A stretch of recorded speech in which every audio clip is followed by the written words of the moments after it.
Jimmy Z, round two. Jerry, what's happening? How are you, sir? Good. How about you? Good, man. Good to see you again. You got a little bit more time today. I do. I have a lot more time today. The Thanks. life of a restaurateur. Yeah, I do apologize for having to split like that last time, man, but Don't worry about you're it. exactly right. The life of a restaurateur. Business calls, it's duty. Yep. It's kind of like in the military. They call, you gotta I go. haul, buddy. You know, they romanticize the restaurant industry like owning it or being a chef in one in movies and television shows. But there's really nothing too romantic about it when you get in the heart of it, especially at the beginning when you're first getting going. Yeah. The first couple of years of owning a restaurant's fairly rough unless you're backed by a lot of financiers. Yeah. It's a struggle. It is a struggle, man. It's not for everyone, for sure. I think it takes a special kind of person to do that day in and day out. A lot of people have great ideas, which is great. You know, we need ideas like that. But to implement it, I guess, daily, it takes a lot of sacrifice. You know. Well, you have so many apparatuses that are so vital. Yeah. You get ready to leave and you're locked down after a 14-hour day, and you go in and this walk-in seems a little bit warm. You look up at the thermometers. Well, hell, that was just 36. Now it's 42. Yeah. Uh-oh. Yeah. Then it's starting to ice up, or it's just not working. Yeah. Well, you got $8,000 worth of meat in there. Yep. You let it go out. It's not one of those things like in an office where you close it down, I'll fix it tomorrow. No. Oh, no. You've been there since early on. Now you got to wait on HVAC to get there. And maybe they can fix it. Probably not. If they got to get there. It's a lot of the time they don't get there right away. There's a lot of moving parts. There's a lot of moving parts. I still enjoy cooking a lot, Yeah. but where I'm reaching now in my age, I don't even toy with the idea much of going back into any type of business because I've thought about it, on and off. Yeah. Because it is exciting, it is good. You can make good money when you've got it leveled out. But my God, the stress! You cannot walk away from it. It's more of a marriage than to your wife, or your children or whatever, because you can't leave it. Yeah. Hey, just stay here and rest. I'll be back. It's like a little Tasmanian devil. Yeah, it's never ending. It's a revolving door, I like to call it.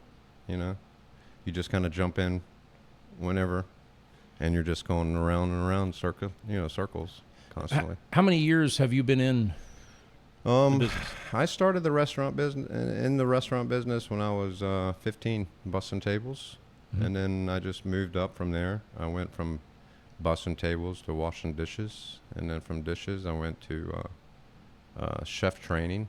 I used to work in the Japanese steakhouses, where they cook table side for you. And from there, I became a chef. It took me about almost a year. Yeah. Yeah, from the time I started to the point to where I was cooking at the tables, So, yeah, it's fun, man. It was a lot of fun for me. Did you have the idea that people really love the food, but sometimes they want it at a little bit of a reduced price and they didn't need the show? Maybe they were on their way home. They just want a quick lunch. They want to go to dinner. And where the concept of JimmyZ's came up, was it something you'd seen already done? Or So the concept for Jimmy's was kind of an accident. I wanted to just do catering events. I just wanted to do house parties and kind of replicate what I did at the Japanese steakhouse at your house or wherever the event was. But I quickly learned that in order to do something like that, you need to have a base station for the state. The state requires you to have a place to prep that's graded through them. So I learned the hard way. It was a long process, man. When I first started, I didn't have driver's license. I started on my bicycle. And there's more to that, but it taught me a lot. I was young. I was 22. So I'm here now. Is that when you opened up on 37th? That was 34th. Yeah. 34th? Mm-hmm. I keep getting that wrong. Down in that region. Yeah, down in that area. So you were 22 at that time? I was 22, yeah. Yeah. And you Not said knowing what I was doing. You said you had a bicycle at that time? I had a bicycle. Yeah, the state took my license. Yeah. Yeah. They just come and say, "Hey, Jimmy, I want your license." Yeah. They took it. Yeah, they took it. I don't think they came to me. I think I came to them. You want to talk about what happened there? No. That's okay. It's for another that episode. was young, dumb stuff. Yeah. Well, people do that. Yeah. I mean, people make mistakes when they're young. Yeah. They do. Mm-hmm. But if it's too egregious in the state's eyes, I've seen people who can't own businesses later on. Yeah. They have to put it in a wife's name or something like this because they have screwed up that bad. And so always be careful when you're young. Yeah. Not to go overboard and to be able to pull yourself out if you can. Now, there's some things that happen. If you ever can get something expunged, yeah, definitely get it expunged. Yes. But it can. What I'm saying is, when you're young, people are always saying, "Oh, you can screw off," and you do it too bad, and it can affect ownership of things later on that people don't talk about. They don't cover this stuff in school. No. They don't talk about money. They don't talk about finances. They don't talk about stock market. None of that. It's all. I think they want you to go to a certain school to learn about money, so they can control how they teach it to you and what they teach you about it. Right. But back to the restaurant business, the first couple of years, it's smoothed out a lot for you. The first couple of years? No. At this point. Well, at this point, it's. But it took you how long? Tell me your process of what you went through. Did you have failures? Did you have to close restaurants? Oh my gosh! So I look back at it now. I think of it like this. So when I first started, I look at it like I'm climbing this hill. I'm climbing this giant mountain, and as I'm going up this mountain, I'm constantly fighting battles, obstacles, whatever's coming my way, and I'm learning through that process. Right. So I'm going up this hill. I'm getting attacked by all these things, and now I feel like all those years of going up that hill, I've finally made to the top. I mean, not the top, but this is, I guess, how I'm going to explain it. So I'm at the top. Now I feel like I'm coming down, and I have all this information and all these things that I've, gathered through the years. And it's becoming more natural to me to just, put things into motion. The ideas that I've had going up that hill is now being played out. So I don't know if that analogy. It's your training ground, your proving ground. Right. It's like when you get into the military or special forces or something like that, and you're going through Hell Week and everything else. You're training and preparing for what's coming down the road so that you can handle it better. Right. And the restaurant business, those first, and I think another biggie too. I know when I started, the day I opened, I had $200 left. Yeah, me too, man. $200. I had $200, and I owed. You had $200? I had $200. Yeah, me too. I owed $1,600 in 2 days in rent. Yeah, I think I had the same, and I was pouring drinks out of 2-liter bottles. Pepsi wouldn't give me a machine, or a Coke machine, or Coke wouldn't give me a machine. Pepsi did later. Yeah. That's why I still stick with Pepsi. And plus, they're born in the Carolinas, right? Yeah. Yeah. Well, I mean, they were with you there, so you got to stick with it. I don't drink. I don't drink it anymore. Like soda. I'll drink like a natural one, like from a private brew, a little offshoot that makes it out of cane sugar or something like that, all natural ingredients. I'll drink something like a root beer. Right. And I used to be addicted to Diet Coke. I'd have 3, 4, 5 a day. That stuff's just as bad for you as the regular stuff. I think it's worse because it's got the aspartame in it. Yeah. So cancer causing it, but I shouldn't say that. Don't know, but it's not good for you. Well, that's what they say. And isn't it proven in laboratory animals? I think that has been. Yeah. I'm not sure, but I think it has. Yeah. I drink Perrier now, but I always have since I've been younger. I drink Perrier as a it gives you that seltzer, that bubbly flavor to clean your mouth out like a soda I've never does. been crazy about Perrier, man. No. I'm from Horry County, dude. No, we don't drink that stuff. Well, I like it. And it's coming out of the ground that way. It's a substitute for something like that, but there's still to this day, every once in a great while, maybe once every 2 years, or maybe even it's once every 2 years, I'll get a Diet Coke. Yeah, and damn, it's good. I still like the taste, but it's like I stay away. But it is tasty. So yeah, I'm guilty of it sometimes. Like I like Dr. Pepper, man. Yeah, and it's like after you drink that Dr. Pepper, you're like, oh man, I knew I shouldn't have done that. You want it. Yeah. You want another. And you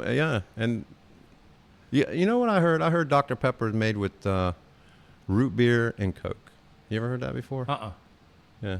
I knew it was made from some. You know, the funny thing is about the like Pepsi. I don't know about Pepsi. I think it was, but Coke, Dr. Pepper, all was invented by pharmacists. Because they used to have these counters where they'd actually mix and compound, and then they would compound this syrup, mix it with seltzer water, and boom. And I think on Dr. Pepper there's is it 2, 4, 6?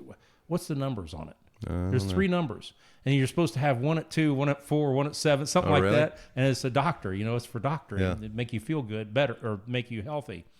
Well, what about but back to, go ahead. Well, was it vitamin D in a can back in the day? Yes. Beer was vitamin D in a can. That's what it was at. Schlitz, I seen it one time. It was actually advertised as vitamin D in a can. You go back to the 70s, they gave beer out in hospitals. So if you had kidney issues or kidney stones, you drank, they'd go in and they'd pop you beer and give it to you. Really?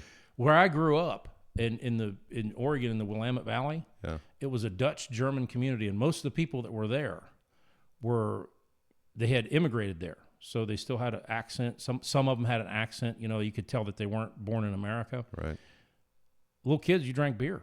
Huh. You get like you'd have a little glass. You'd have about that much. I thought that's how they used to babysit kids. They put whiskey on their gums when they were teething. Is that what? That's what it was. Yeah. But we had a little beer, and the funny thing was, the people who grew up with it, like when I worked in Europe, you don't see as much alcoholism when you grow up with it, and it's just a daily occurrence. But you'd get a little bit. That makes sense. If you're, you don't want it. You've had it. One of the things I want to get back to the restaurant thing, but we're on this subject. One of the things I found really strange, not strange, very interesting on a psychological side. First time I went to Europe was 2006, I think. I think it was 2006. Took my daughter over there and all that, and we went to what's the place in Disney World? Epcot Center. Yeah. And I took her there. I was telling her we was taking her down to, she was 6. And I said, we're going to go down and see your aunt. I called them aunt and uncle, but they were my cousin because they were 20 years older in Naples, Florida. She's like, I don't want to go there for my birthday. Naples is nice. It is. But she said, I don't want to go there for my birthday. I said, it's okay. They won't be around forever. You got to go. I'd set it up to where I pulled into Disneyland's gates to ask for directions. And then they said, Jerry Dalton. I said, you got a week here. And she's like, she started crying. She was like, just ecstatic. But we went there. So I had her birthday party planned at the French place in Epcot Center. Oh, cool. And, they bring people in from their countries and they cook. Supposedly they're cooking like they do there. And I told her, I said, well, next year I'm taking you to France. I can't do it on your birthday, but I'll get it close. So we went in September. And where were we going with that? We was talking about something first. I don't know, but I want to go. I want my birthday. My birthday's coming up. My birthday's coming up, Jerry. You get France? I don't know what we were talking about. You know what I started thinking about it starts playing out as a movie in my brain, and it kind of goes into there, and it goes into a deep movie. Yeah. But we were talking about the restaurant business, and we started talking about Coca-Cola, root beer. Oh, beer. Okay, the difference. Okay, so you're driving over there, and you pull off, and you have these what they call service centers. They're kind of like a convenience store here, only they're larger. But you go in, and there's a tap on the wall for you to get a beer in Germany or on the border of France. You get wine or beer, and then you go into France. They expect you to sit down and have. There's beer there, so you can have one beer, then go on down the road. So we go in there. So they don't like. No, there's DUIs, but they're just you grow up with it, so you don't abuse it. Okay. Like here, legal. So they don't have that one person that screws it up for everybody? They have the one person, but I think it used to be prior to the last. I haven't been for 12 years, and there's been a lot of cultural shift over there. Yeah. But they had still had a thing called shame. And so as when you're in a community, if someone screws it up for everybody else, they were shamed. They weren't They weren't put on Oprah and glorified. They were shamed so that you didn't lose the freedom. It's like you can almost do anything you want to the Germans, but don't take their Autobahn. And if you do, and they vote it out, they'll all follow the rules. Then the next time around, they'll vote a new one in. The Germans are hell for following rules. They don't act much on their own. They follow rules. But we go in, and we're on the border of France and Germany. I go in, and being a pastry chef, I go in, and there's this looks like a 4 or 5 star pastry counter. When you walk into a service center, it's like, oh my God, this is real stuff.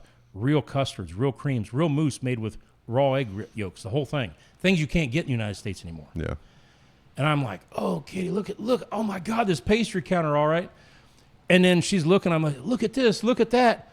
Oh, right at the front door entrance, there's a tree of XXX pornography. And she said, I said, look at this, look at the beer tabs. Look over, and I put my hand over her eyes. I said, don't look there. And it's like right there in the middle. What the hell? Not covered up anything. And so I send her out with her mom, and I go through and get the stuff we need. But as I'm in there, I'm sitting there watching. I'll watch just a few families come by. No one looks at it. Kids don't look at it. No one's really looking at it. When we were in Germany, we went, it was Munich. It was like, there's a video rental store. Well, being in the movie stuff and all, I want to go and see what's on their shelves. So we all go to walk in there. She wasn't allowed in there. She wasn't allowed to go in the video store because it had horror films. And then you step back and you go, okay, beer is accessible. This is accessible. This is not. Now you go back and you go, okay, what do we feed our youth? And what's more of a propensity? Do we have more violence? Do we have less violence? Do we have more sexual aggressive crimes, less sexual aggressive? All this stuff, more alcoholism, less alcoholism when it's introduced as a child. How does this affect the psyche? I'm not in the pay grade to decipher that really well. Seems like it's more subdued, huh? Well, I think if you grew, like we grew up with beer all around, and all the people in my family, all the people that I grew up with, none of them were alcoholics. You know, the Asian culture is a lot like that. A lot of the Asian countries. I mean, they'd the be kids drinking. They'd be drinking all day long. Right. And they function really well. Yeah. So it's you wonder how much of that's conditioning. And when I say culture. all day long, yeah, I'm not saying yeah. You're drinking a gallon of vodka all day long, but they just casual. Right. Right.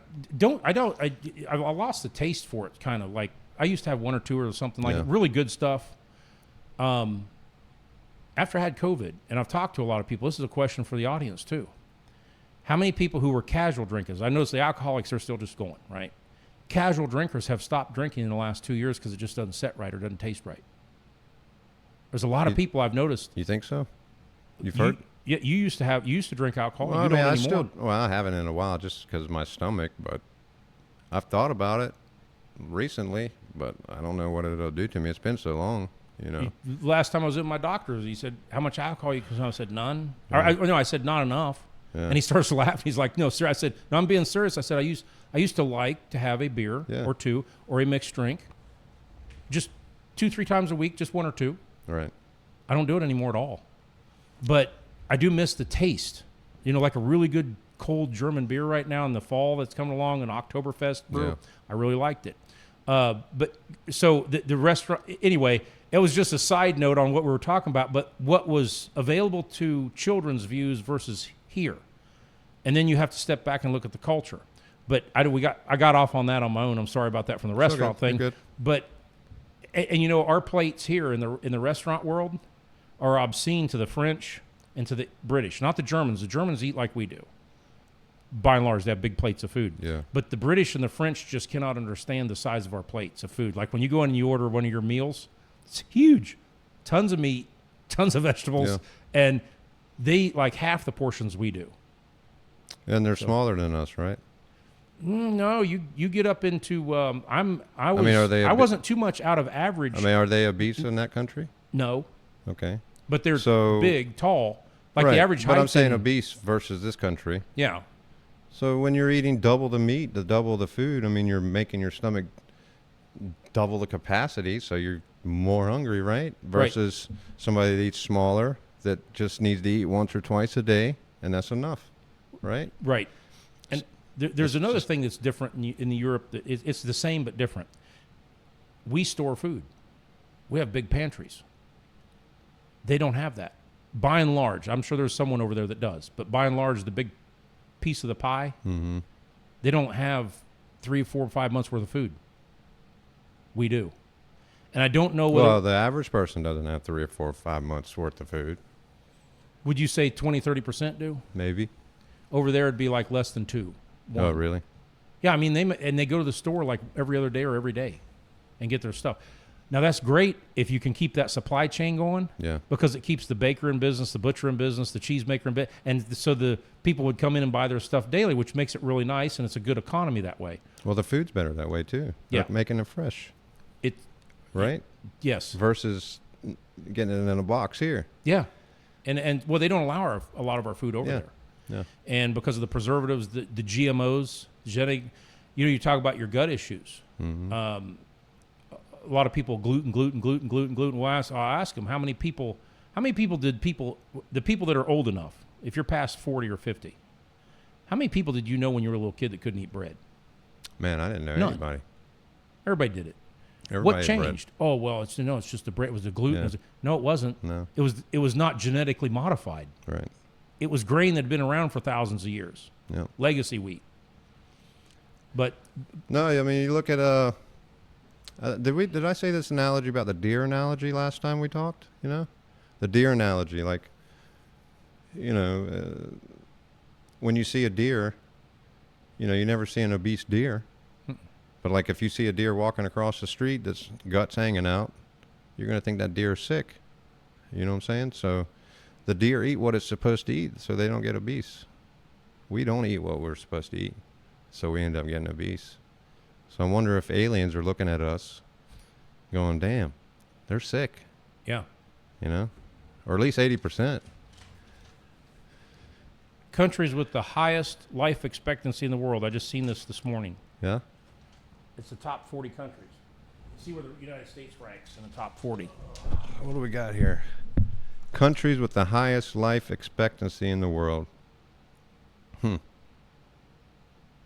Hong Kong. Who would have thought Hong Kong? Japan, yeah, I can understand Japan. And Korea. And Yes, Switzerland. That's right. Well, they're it's because of all the ginseng they're taking. It must be Hong Kong and Japan too. They're probably taking the ginseng too. You've been taking some ginseng lately. I have. Yeah. You've lost a lot of weight. I've lost a lot of weight. Yeah. I feel great. But where are we at on here? If I can save you some time, we're not on This there. is I see 40 countries here. And we're not even on here. No. And we're supposed to be a leading nation in the world. That's terrible. But our people are the sickest. Not the sickest. The French Polynesia is number 4, huh? Yeah. And I don't know how much more cleaner you can go than that. You're living in the ocean eating fish all day long. Hong Kong, how is that right? You think they hacked the computer for Well, this? they could have done that one. That could be China. China manipulating that a little bit at the time. Right. You wouldn't think Hong Kong. Now, Japan, I get. Yeah. I do. I get Japan. Yeah. And I get Korea. Yeah. Hong Kong, I don't know. Hong Kong's a wild place. Hong Kong's a wild place, man. And so, but hey, give them their due if that is true. Switzerland, I can vouch for because I've been there quite a few times. Yeah. And I would always, not always, but I've always wanted to go there. Oh, it's the most beautiful country in the. There's a place there called Lauterbrunnen, and it's on the Alps, on the northern side of the Alps. First time I took Heather there, I said, when you round this corner down Interlaken and you start to drive up into Lauterbrunnen, I said, you're not going to believe what you see. I've taken pictures. I'm a professional photographer, professional cinematographer, and all that. I can't do it justice. I've never seen it done justice in a big movie. No, never. You drive around that corner and it makes your jaw drop. Your brain can't fathom what you're looking at. It's magical, huh? Yeah. Take Disneyland, make it real, and amp it up by 5 or 10-fold. And the people live that way. You see little kids all the way up to old people out on the side of these hills still hand sickling wheat and wrapping it, thrashing it down at the bottom, picking their berries. What's their average lifespan over there? Is it on there? Yeah, they're number 5. They're number 5? 84.9. Hong Kong's 85.6. Japan's 84.8. South Korea 84.4. French Polynesian 84.19. And Switzerland's 84.09 years. And then Austria, Italy, Singapore. No, Italy, they eat heavy. The Swiss, you go to eat, you drink beer. You have a beer at lunch. You have 2 or 3 at dinner. bread 3 times a day, meat 2 or 3 times a day, cheese every day, and dessert. They're lean. They're living much longer. We're not even on this list, man. No, that's terrible. And when I worked at the European Union, they laughed and they said, "We're American race." They said, "Where's all your orange bottles? Pill bottles." Pill bottles. And inside the European Union, the people that work there, the MEPs, later at night when you're having a drink at the pub or whatever in England, the Americans with their pill bottles. But you're preaching to the rest of the world how we should live. And they don't like our food. Heather had a friend that from France that moved here. And this was, Heather, how long ago was that? 30 years? 25? 25 years ago. She said she came here, she was crying, she couldn't find anything to eat. This was in Miami. She craved food that wasn't processed. Right. Real food. We used to do that. We used to be chicken that tastes like chicken. Yes, that is chicken. Eggs that taste like eggs. Yes, like chicken. Yes. Yeah. Oh, French eggs. If you ever do get to go to France, go from Paris north up to Calais up in that region. Mm-hmm. The French eggs. They all brag about it, and I give them their bragging rights. I've never had an egg like that. Really? Yeah, it's a certain type of hen, but I think what it is maybe they throw out the rolled croissant and stuff, and they're eating all the good French food, so the eggs are just they're so deep orange, and you go into the grocery store, the markets, yeah, in these towns, and the eggs aren't fully cleaned yet, if you know what I'm talking about. They'll have a feather on there, a little bit of poop on there, and stuff. They're in a carton, but it came right from the farm. We're eating stuff that we shouldn't be eating. No. And we're sick. We're eating colors. Mm-hmm. We're eating colors. I'll take the green one. So kind of like that Vegas vacation. Remember when we went to the buffet? I'll have a little bit of that green. Give me some of that blue. I don't remember that. You don't remember that movie? No. Vegas with Chevy Chase? Vegas Vacation. And it was like number 3 in the Vacation series. Yeah. Yeah. He was with his cousin Eddie. Yeah. Well, they lived in a trailer out in the desert, and they cooked off metal that was heated from the sun. Well, they took him to a buffet in Vegas. Okay. And it was a terrible casino, where Eddie would go, and they had a buffet. I mean, I shit you not. They had blue, green, yellow. It wasn't even food. It just looked like slop. Yeah. But it's colored. Give me some green. of that blue. Give me some of that green. Soylent Green. Yeah. Did you ever see that film? Charlton Heston. It's pretty psychologically impactful film. If you're going to watch it, you can turn this off turn it on mute for a little bit. What it is, you live this life of nothingness. This is in the future. You live a life of nothingness, and then the powers that be, the elite, on your last day of life when you decide to be terminated, they give you a steak. And then what they do is everybody eats these little green triangles that are look like rice cakes. That's how people are. And so what they're doing is they're recycling the body back to people into food. And so what movie Soylent is this? Green. It's called Soylent Green. Soil of green? Soylent. Solent, I think. Soylent Green. Okay, I'll look it up. And it's like a 1984 type-ish film, but it shows what it's going to be like in the future. The funny thing about Hollywood is they're all showing you what the future is going to be. Yeah, they all show it. You think about the last 20 years, how many apocalyptic films have you seen? A lot. And, we're brushing up against this nuclear war that anybody with any type of sanity, they don't want. Yeah. And what have they been showing in Hollywood for the last 20, 30 years? This wasteland that's been decimated. Yeah, they show that and natural catastrophes. Mm-hmm. Yeah. There's a hurricane getting ready to hit. This won't come out in the time, but it's getting ready to hit Florida tonight. Yeah. Big one. But there was a whole stream of them coming off of Africa. Oh, really? Yeah, 2 or 3 or 4 systems. Huh. And the meteorologist said they'd never seen anything like the system. Now, last 2 years, they talk about the climate change and this and that, but they ignore when we don't have any.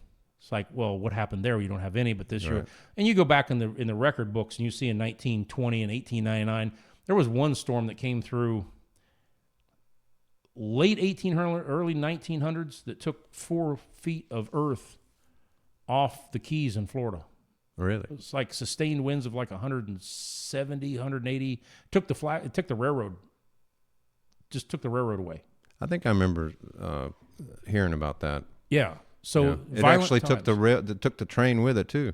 Yeah. It took 4 foot of earth off the top of the islands, and so we go through these time periods. Like you look at the hottest temperatures. It might be 1901, 1899. It might be today. It's back and forth, but we got back to your restaurant as you was going through building your one that was on 34th, right? You had that for how long? I had that location for almost 3 years. 3 years. Yeah. And then did you move in Myrtle Beach? From that one, I went and opened one in Surfside. I built a place. It was a Japanese steakhouse. That was the one where you went back 2 years later? Yeah. That was the one I went out of business in twice. And then I sold it, and then he went out of business because he kept going to Disney World. Yeah. That money comes in, kidding. they spend it. I don't know. Yeah. Yeah. It's you got to regulate yourself in that business. You do. You tend to trust people a little bit too much sometimes. You try to, I try to see the good in people, and sometimes it's not to my advantage, but that's where part of that climbing that hill comes in. You gather knowledge and information as you're going up the hill, man. If you can understand human behavior early on, you're going to be better off down the road. Yeah. The quicker you can get what they used to call wisdom, the old folks. And it's sad. I mean, it's sad that, you want to have faith in humanity. I wouldn't say everybody's, like that, but there is a good percentage of people that are. No, but we're definitely in a culture of greed. Yeah. And shysterism. Shysterism, for sure. It doesn't matter what you do as long as you get it. But once again, what the movies show. What did they glorify for the last 30 years? Doesn't matter if you're a drug dealer. Doesn't matter if you screw people over. If you're a nasty lawyer and you help to sue people, well, you get clients and all, as long as you end up with the mansion. Didn't matter how you got there. So they valued money over character. Yep. Well, there's a lot of psychological, a lot of media is back through back channels, through the back door, funded by agencies. Mm-hmm. To help control a narrative down the road. And sometimes that narrative, the seed has to be planted one generation prior or early on in a generation to come out of it. What you want 20 years from now is well thought out. Yeah. No, I got to give it to them. I mean, they think the shit out. Yeah. While everybody else is on their phone busy. Bread and circus. Well, Caesar used to say bread and circus. Give the populace bread and circus, and you can do whatever you want to keep them entertained. Yep. Sports just kind of like everything going on with the political stuff.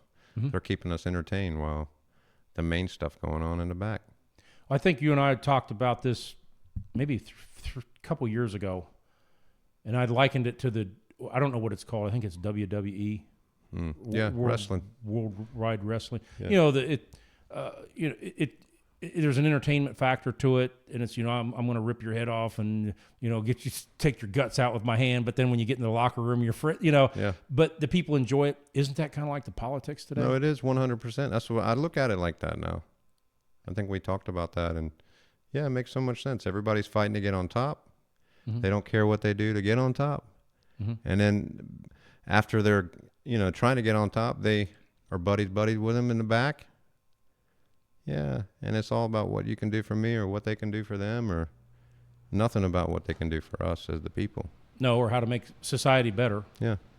And that used to be the goal of the corrupt has taken over. Yeah. From small little governments all the way to the top. I talked about this with someone else not long ago. And it is true that the only difference between the small little governments and the big ones is there's less money to steal. There's less money to covertly shift here or shift there. Yeah. Yeah. But the mindset's the same. Yeah, no, I mean, this place is just a small version of the big version. Yeah. And then how do you expect to have a good society out of something like that? You can't. I mean, you need a clean house is the only way you can do that. I wrote a book a long time ago, 30 some years ago, and in one of the headings, if a government goes bad, the people can overthrow the government, but when the people go bad, only a revolution ensues.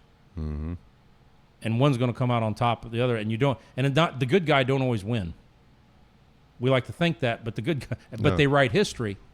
The winner will write history, and the history will make the person look like the good guy and villainize the other. Yeah. So that goes to history of like what. Well, what the winner reading is winner writes the history anyways. Yeah, the winner always. That's the most important part about winning a war is you get to write history because you get to villainize your opponent, and in 2 or 3 generations, reality's lost of what really went down. Mm-hmm.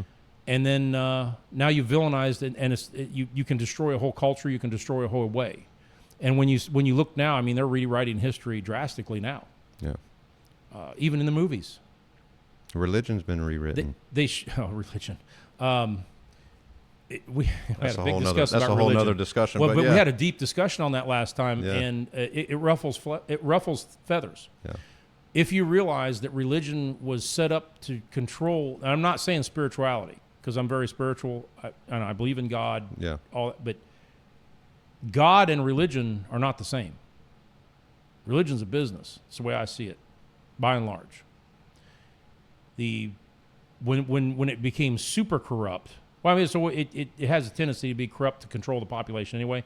But on the lower levels, when it really became corrupt, is when it became a profession. Mm-hmm. Like the more people in the pews, the bigger lifestyle. You get the mansion, you get the big cars, you get the big trips and all that stuff. But you're going to get up there and talk about you believe in Jesus and you believe in God and you believe in all this stuff. Yeah, no, when somebody says to me, I've learned this is part of going up that hill. You know, when somebody comes across something I'm doing or trying to sell me something or wants to get hired or, you know, whatever might come down my line, in my daily life, as soon as somebody says, God sent you, man, I knew something good was going to happen today. That's usually when you go, hey man, I got something to go do. Right. Because those people are going to the ones that screw you first. That's the true definition of blasphemy. Yeah. My mom and dad had a friend named Am Himmerite, and her husband was a colonel, and she worked as a warden in a women's penitentiary. Very well read. I believe she had a PhD, which was rare back then, but extremely brilliant person. She was the one who was my first trail into fine food and becoming a chef. When I was little, I went over there and she was a gourmet. She wasn't a chef, but she was a gourmet. So instead of just cutting up the watermelon, she'd ball it up. You know, when you're a little kid, raw oysters. I guess my first taste of raw oysters, and I was like, I love these. My dad was like, oh, that's gross. Like, no, they're good. You know, they put some hot sauce on. Yeah. But it was my first introduction into that world of fine food. And it's like, from there on, it was like the search for fine food, right? So you have to make it yourself and however. But she believed in God. And she considered herself, she was a Christian of old Christian faith, right? But one of her quotes that I never forget is, beware the Christians. That's what she'd always say. Hey, beware but she was one. But what she meant by that was exactly what you said. Not the real people, but the ones when they come into a business meeting, they're coming to do anything that involves money or power, and the first thing out of their mouth is, I'm a Christian. Yeah. I'm God. Boy, you're getting ready to get screwed. Right. Yeah. And I know that's going to piss a lot of people off, but it's the damn truth. It is. And so when someone starts doing that... It's more the truth than it's not. But, right. You know? Because you don't need to say it if you are. And if you're operating off this principle of having a moral value, you don't have to continually state that, hey, I operate. Pretty soon people see how you operate, especially after years. And I don't think it's just the Christian religion. I think it's all the religions. It's, you know, whoever says, hey, God, you know, sent me to you. Yeah. You know, okay, I got to go this way. Buddy. Yeah. Nice meeting you. You're great. Good luck. It's religion versus spirituality. And you'll hear a lot of religions now dogpiling on this spirituality.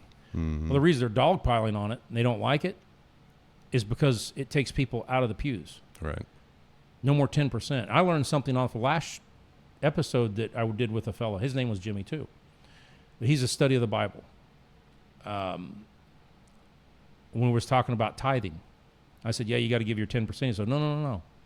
He said that's the requirement. In churches anymore, 10% is a requirement. It's like a tax. It's required. Anything above that is your gift to God. Well, them percentages are surely getting smaller and smaller across well, but everything how many that you trillions have. of dollars a year is being brought in? And where does it go? Over half of it goes to salaries. Yeah. That's God's work? Salaries? It's, and I know that's a touchy subject for a lot of people because they get inflamed really quickly. But if you honestly step back and go, where's all this money that I'm going? Where's it going to? And I brought up and I'm not a Mason, and of course I couldn't be a Shriner because I'm not a Mason. But I know that the Shriners have given away almost 1 million free operations. They're minuscule compared to the religious sector. Yeah. 1 million free operations, never asked for a dime. Out of the $1 trillion, where's the free hospital for the children? Where's housing for people who run down on bad times, bad luck? Free, what's that word? Well, is there a word like that? Yeah, there is. We just need to learn how to use it. We, as human beings, Pretty soon we're getting charged for the air we breathe. Yeah, you know? well, we kind of are. You're taxed all the way through. Yeah. You know, you're a social security. You're a ID number for a corporation. Yeah. You know, so you're here to produce for them, and when you're no longer productive, put you out to pasture. That's right. Soylent Green. That's what the movie was about. And retirement. What the hell is that word? There was a thing called delayed retirement, and you know, retirement was a thing. When I was growing up, people were retiring from the federal government. They were retiring from like Ford Motor Company, these big corporations with hellacious benefits. They'd work 20, 25 years and retire and live 50 years. And I'm sitting there as, you know, even coming up when I'm like 18, 17, 18, 19, 20, when I start getting in business, like how can Ford Motor Company pay someone $80,000 a year plus all health benefits for 50 years? Not just one. Oh no, you know how they millions. You know how they do it. Well, they do it through escalation of prices. They also do it through backdoor payments through the government. All this stuff. That's how it's done. Yeah. But still, how is it? You own a restaurant. How many people do you employ right now? Probably roughly almost 50. 50. Yeah. Can you imagine 25 of them, your restaurant having to support them for the next 50 years at $60,000, $70,000 a year? No, you couldn't do it. You'd go out of business. You better be guaranteed that you'll be there. Right. But today, I think if people are, I guess the government still is pretty secure of getting your retirement, but anything else, it comes and goes. So the delayed retirement thing, you know me, I've never lived like that. You go do the things you want to do when you're younger, and then ultimately, I think they're on the cars. I think they're just trying to overprice it to where people can't get it. And I think in the future, it's going to be where you don't own a car. You'll just Klaus Schwab said that. Yeah. In 2030, no one's going to own They're going to cars. just show up with a car, and everybody's going to have the same car, you know, which I think is bullshit, you know. But that's why is a car today the price of a car? You know what a new car not even well, it depends on what you get. I mean, you can get them in the mid 20s all the way up to millions. But I mean, yeah. But let's just say a middle of the line. Heather just got a Toyota Camry, a new one. Yeah. Yeah, it was 29.9, 29.5, 30,000. Is it like a limited edition or anything like that, or is it just as an SC or what, or a X? What is it, Heather? Don't know. She don't know. It's a nice one. It has the dual exhaust. Okay. And the chrome's blacked out, and it's dark gray. Okay. So it's probably some kind of package. It's an upgraded package from the bottom. Yeah. But not customized. But so the Toyota Camrys ran from 28 to 31, 28 to 30. Yeah. Damn nice car.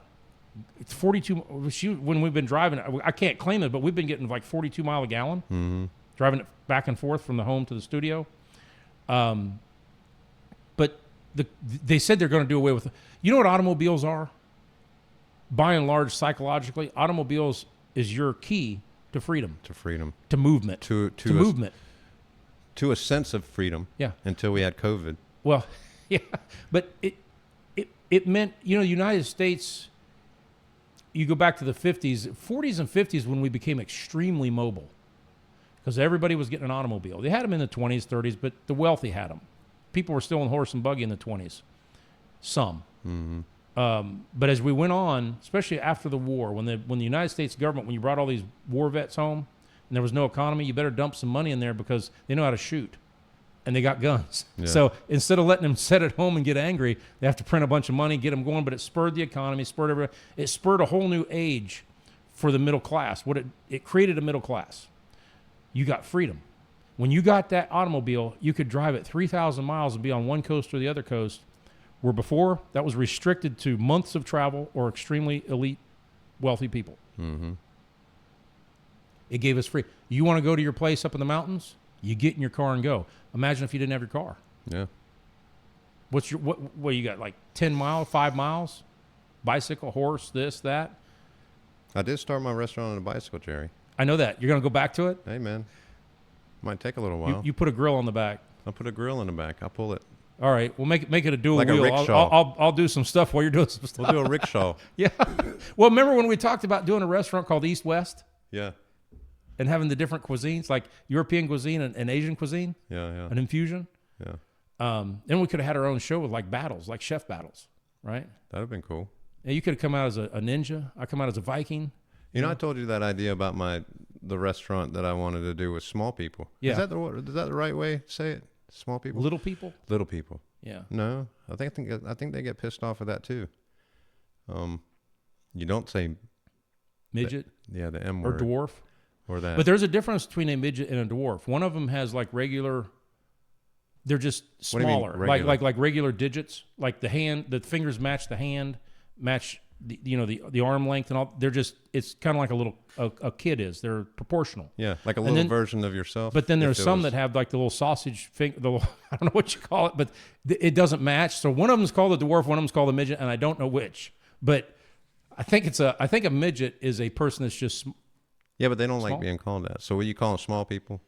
Well, I talked to one not long ago. What do you call them? And they said they didn't mind being called a midget. Really? And I didn't say it. I said, it's like you're sitting there and he goes, you're searching for a word, aren't you?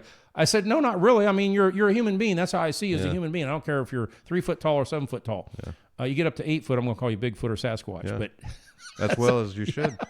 Yeah. But anyway. Well, no, I had a concept that I thought, it would be cool. It's like, could you imagine going into a restaurant where like all the small people or midgets are like angry and kind of like a Dick's resort restaurant, Right. Like you're going to be treated like shit when you go in there. Yeah. But how good would it be if like a small person would treat you like shit? And how happy would the small people be doing it? They'd be fucking empowered. happy. They'd be so happy. They'd be like, was it Elf? Yeah. The movie Elf, where the guy gets up on the table and starts walking, and because the guy playing the elf, what's his name? Will Ferrell. Will Ferrell. Of course, he was an elf for real in the movie, right? And he said, "Oh, you're one of Santa's people." It pissed him off, so he gets up and he marches down the table and bitch slaps him or something. I don't know what he did, but you're talking about someone like that, like the guy when he got pissed off and got up on the table. So he brings a little stool in, like bring a little stool, step stool, and just fucking stand it there, and just get up like this and get up on the. What you want, bitches, or something like that, or something funny. I mean, since we're on this topic, I guess we'll see how it looks when I get it back before we edit it. But why is it funny for men with little people, midget men doing things? Because there's shows like that, right? Yeah. But it's never funny when a woman's a little person. Like, is not saying it's like you're angry about it. It's just, but you don't laugh at that. But regular sized men. True. That's a good point. Regular sized men. I'd like to know the psychology behind that, but regular sized men will laugh, and even the little people will get involved in it, and they get tossed or they do things. I remember the movie Jackass. They had the couple midgets, but you never laugh, and it's never funny when a female's doing it. That's right. Or I mean, doing it when she's a little person or a midget or whatever. Yeah. It's not funny, and so I don't know what the correlation is there. There's almost like an empathy or a sympathy, like. Well, that would kind of suck, you want to be out in life regular, and maybe they do. I mean, they're successful, but I don't know. I don't know what it is. It's got to be a different whole life, man. But have you've laughed when you've seen the guy on the little mini bike wipe out and stuff? Have you seen the one where the guy from Jackass, that dude, I can't remember his name, but anyways, he was out with some girl. I think it was real. It seemed real. It seemed really real, but this other small guy came in and seen that guy from Jackass talking to his girlfriend, and then the other small guy got mad at the other small guy, and they got into it. Yeah. And holy shit, It was a little fight. that's like the best thing you ever seen. Like it was just like that's Funny. That's great, Right? you know. Like the Well, they have midget wrestling. But So- you know, it gets a little out of hand when they like pick them up and throw Toss them 'em. out the ring. Or and that a thing too, midget tossing or something like It that. used to be. Like that was in the 90s. So what the No, hell? it's called dwarf tossing, I think. Yeah, they put a helmet on them and then Yeah. put Velcro on them, Yeah, right? Yeah, Is that- yeah, that's right. They did. and they throw them up on the bullseye. Yeah, You remember that? I do. I do. Now you think if we went out and you think if we went out to the Pacific Northwest and come across a pack of Bigfoots, they'd do the same with us. Yeah, definitely. Take them, pick us up, and throw us. Yeah, they probably do it already. Did you see that Bigfoot fighting a grizzly bear? That video? And people are getting good with CGI. Really? I think that's CGI. I'm not sure. It looked good. Really? It did. It was a Bigfoot wrestling a Kodiak, and it looks real. It looks really real. Huh. But it was. But you know, that's the thing. Even if it's They're real good. nowadays, you're not gonna go. Oh, is that real? Even if it's real. Oh, in today's times, Yeah. no.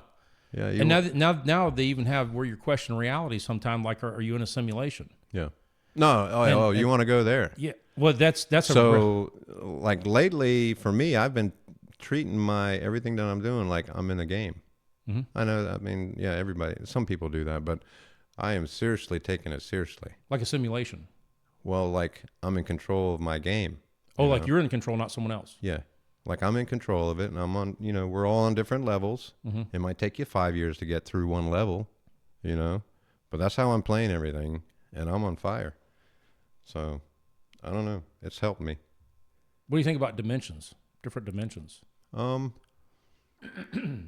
don't know. I guess it could be possible. I mean, why wouldn't it be? Like, there's ghosts and stuff that people say they see.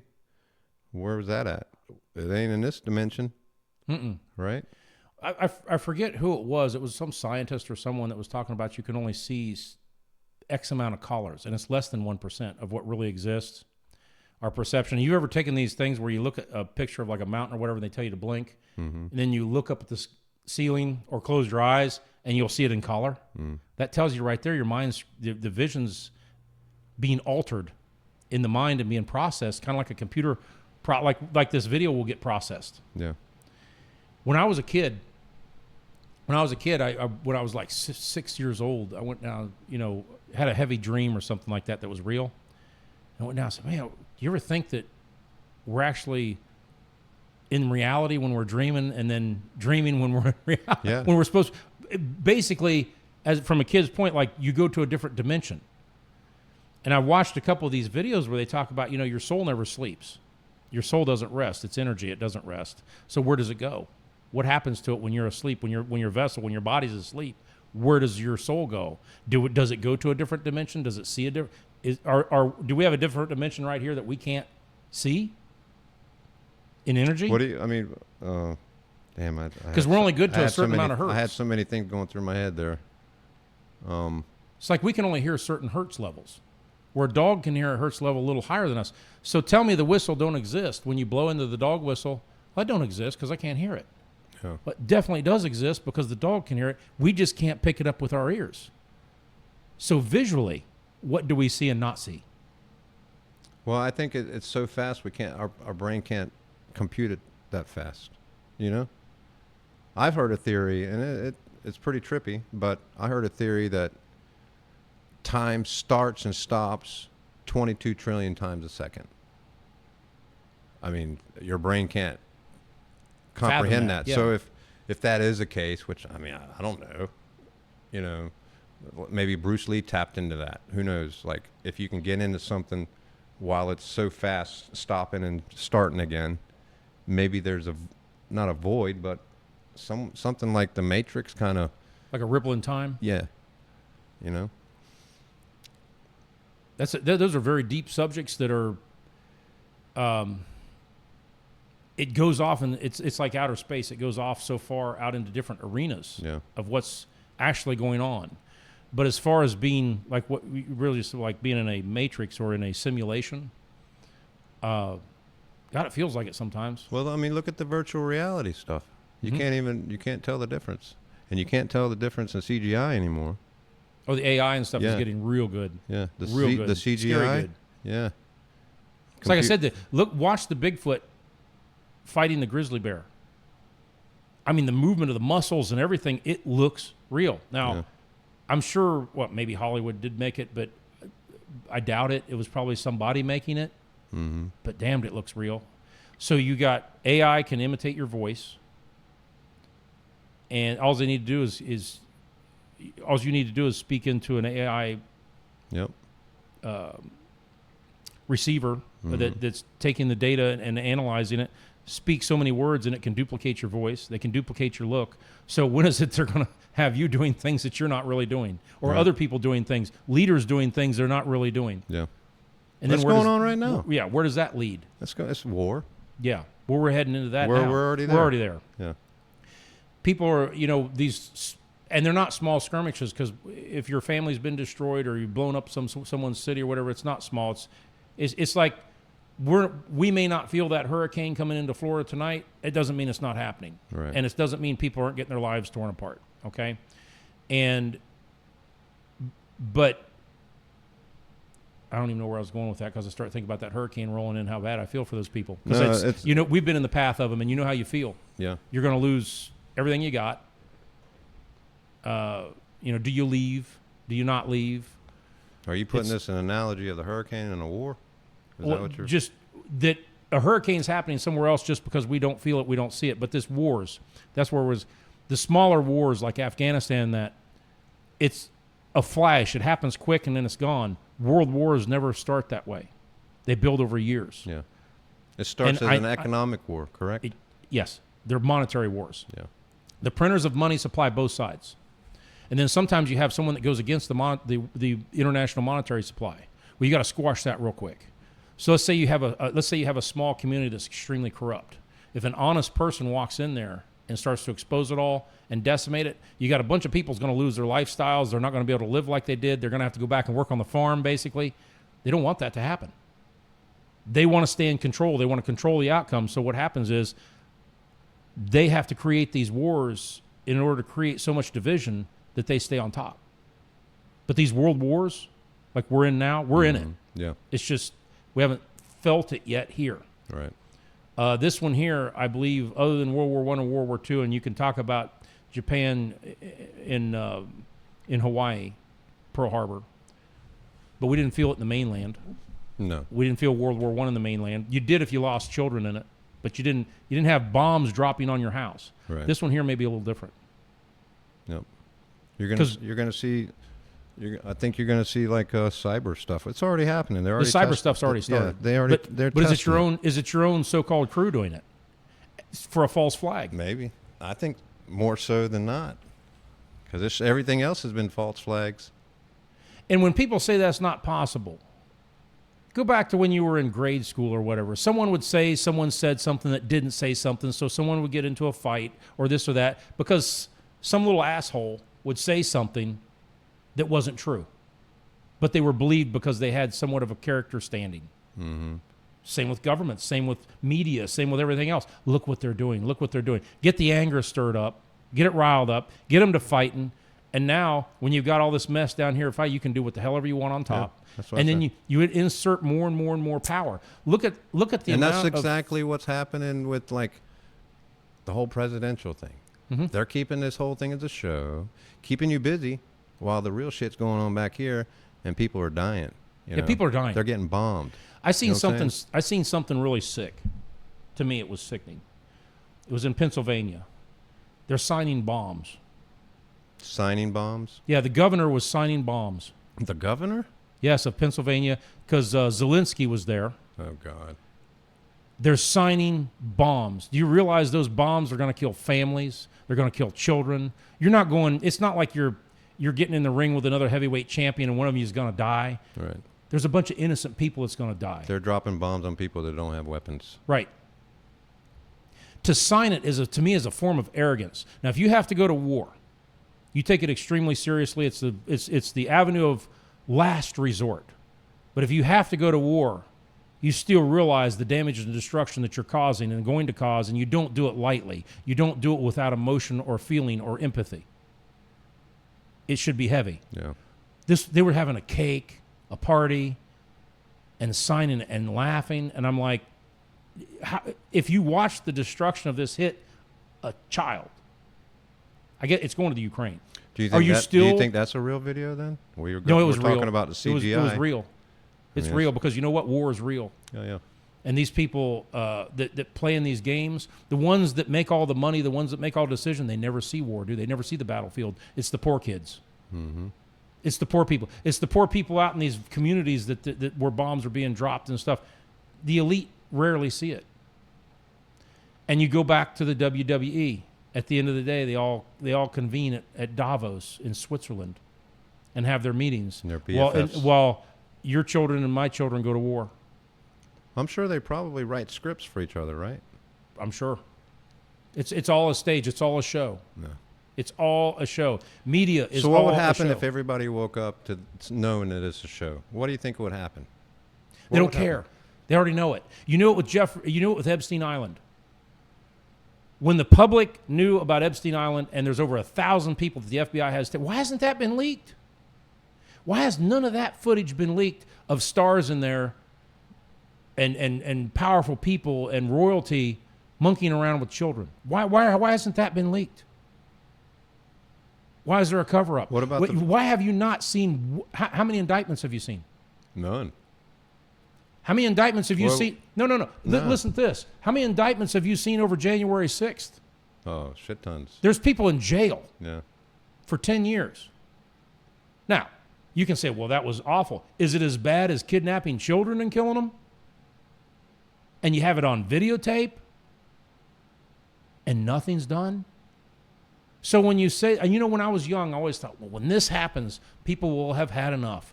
They'll have it. And the elite, it's funny, we're talking about religion.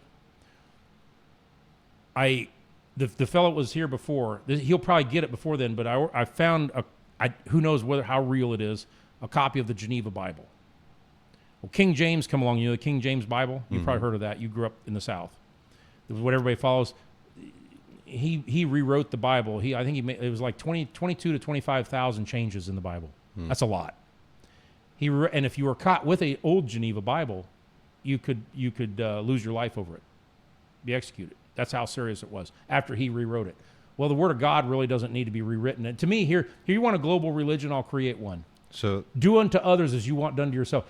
When you go to do something, would you want it done to yourself? And the answer is no, then don't do it. Right. That's your world religion. It's called respect. I mean, it can be broken into many different things. Why not just be good and look out for people who are bad? Yeah. And, it's simple. What were we talking about before that? I can't remember. I got lost on that. The religious stuff, though. But anyway, I found a copy that you were talking about how much stuff is manipulated. It's all manipulated. Everything we're seeing is manipulated. Podcasts. All at once, someone comes out of nowhere and they got 500,000 followers. They got editing teams. They got all this stuff. The new documents that's been released where all this money's been going to them, $100,000 per episode. It's called controlled opposition. You think of it like this, a bird of prey, like a hawk. You got the right wing and the left wing, but they're attached to the same bird of prey. So it's steering it. There are certain things that these podcasters will never, ever touch. And they're the biggest elephants in the room. And when you say it, your channel's turned off. And it's common sense things that used to be discussed 60, 70, 80 years ago. Common sense stuff. Yeah. One of them is the printers of money. You start talking about that, you'll find yourself unalived. You'll find your channel's been decimated. You go down to 1 or 2 views. It's done. Mm-hmm. So all these people that's being watched, it's controlled opposition. It makes so that the new alternative media, the alternative media, has become mainstream media. All this money, so the people that print the money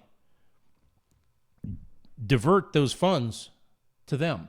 They become popular. They're the new stars. It's the same people on the same circuit saying the same thing. But you know what the average person, like in the ring at the WWE, he's fighting for me. He's fighting for me. Hulk Hogan's, he's fighting for me against the Ivan Boloff. When Hulk Hogan showed up to that, I ripped his shirt off. I was like, I threw my hands up. I'm like, I fucking told you it's WWE. Yeah. You know? Yeah. I was like, man, this is, and everybody's looking at me like, what the hell are you talking about? I'm like, I told you, you know? Do you find it strange that the people around you, when you tell this stuff to, long time, go back, we've been talking for over a decade. So you started becoming more and more aware and stuff. And so 10 years ago, you started saying some things, and you said people around you would look at you like you're nuts. Yeah. Now that some of those things that you've talked about have become true. I don't talk to those people anymore, Jerry. But has any of them ever come up to you and said, man, I'm really sorry. You were correct. Yeah. They have. But I don't talk to those people anymore, usually, because it's a waste of time. I've tried. Yeah, it's a waste of time. And then when they finally get it, it's like, what the fuck? I've already told you, man. Yeah. You should have woke up a long time ago. You should have already gotten prepared. The Epstein Island thing, that's what we were talking about. Not one, no one's been indicted. No. They want it Ghislaine that way. Maxwell they had want the you Ghislaine to be Maxwell had off. a submarine base that she bought from the United States Navy. Like you go to Gov Deals and buy a car, right? She bought a submarine base. She was a submarine. I don't know if she had a pilot's license. What the hell are you doing with a submarine base with submarines? Yeah, but right. when they own governments, what's a submarine base? But what I'm saying, it's to transport kids, right? Yeah, no, I know. I get it. But what I'm saying is, when you say it, do you think people will wake up? No, there's going to be a few people who know, and they already know. The people who know already know, and the media has told the sheep class, the narrative class, point your finger at them and call them conspiracy theorists, call them all these names, kind of like what you watched and witnessed during the pandemic. Anybody who stood up, whether it be a doctor, a scientist, and some pretty high-powered, high-educated people stood up and said, wait a minute, we're moving too fast on this vaccine. We got to calm down. It's killing everybody. Mm-hmm. You're a murderer. You're look at you. You're wanting to murder people because you won't take it.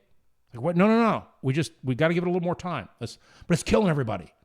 No, it's 99.8% survival rate. And the main people are dying are like 80 and 82. And so they're not saying you want them to pass, but let's slow down on this thing a little bit. Let's take our time with it a little bit more. They had the general public so whipped up that they were willing to put the people who didn't take the shot in jail. I remember them saying it. I remember articles coming out about it. Yeah. Should we put them in jail? Yeah. I went to school with a guy who was a doctor who said that people should not, and he claims to be a Christian, puts up Bible quotes.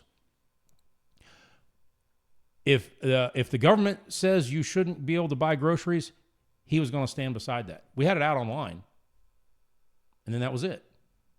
What's that? And then how can you be associated with people who wanted to put people in camps for not taking the shot? How can that to me, you can have a disagreement. Maybe you're a vegan, maybe I'm a vegan, whatever. Okay, I can deal with that. It doesn't bother me at all. You think a little bit different, I think a little bit, but there's a moral line. If you've gone to Epstein Island and partaken in that stuff, I want nothing to do with you. Nothing. Forever. We're sworn enemies on this earth. If someone has partaken in that. Right. Do you agree with that? Yeah, for sure. And so when we're talking about the public has seen it all, it's all been laid out for them. How many have responded? They're still going after the money. How much money can I make? Yes, No. It goes back to greed, Jerry. There's 325,000 kids. Now, I'm not for open borders. I'm for having a hell of a border. Yeah.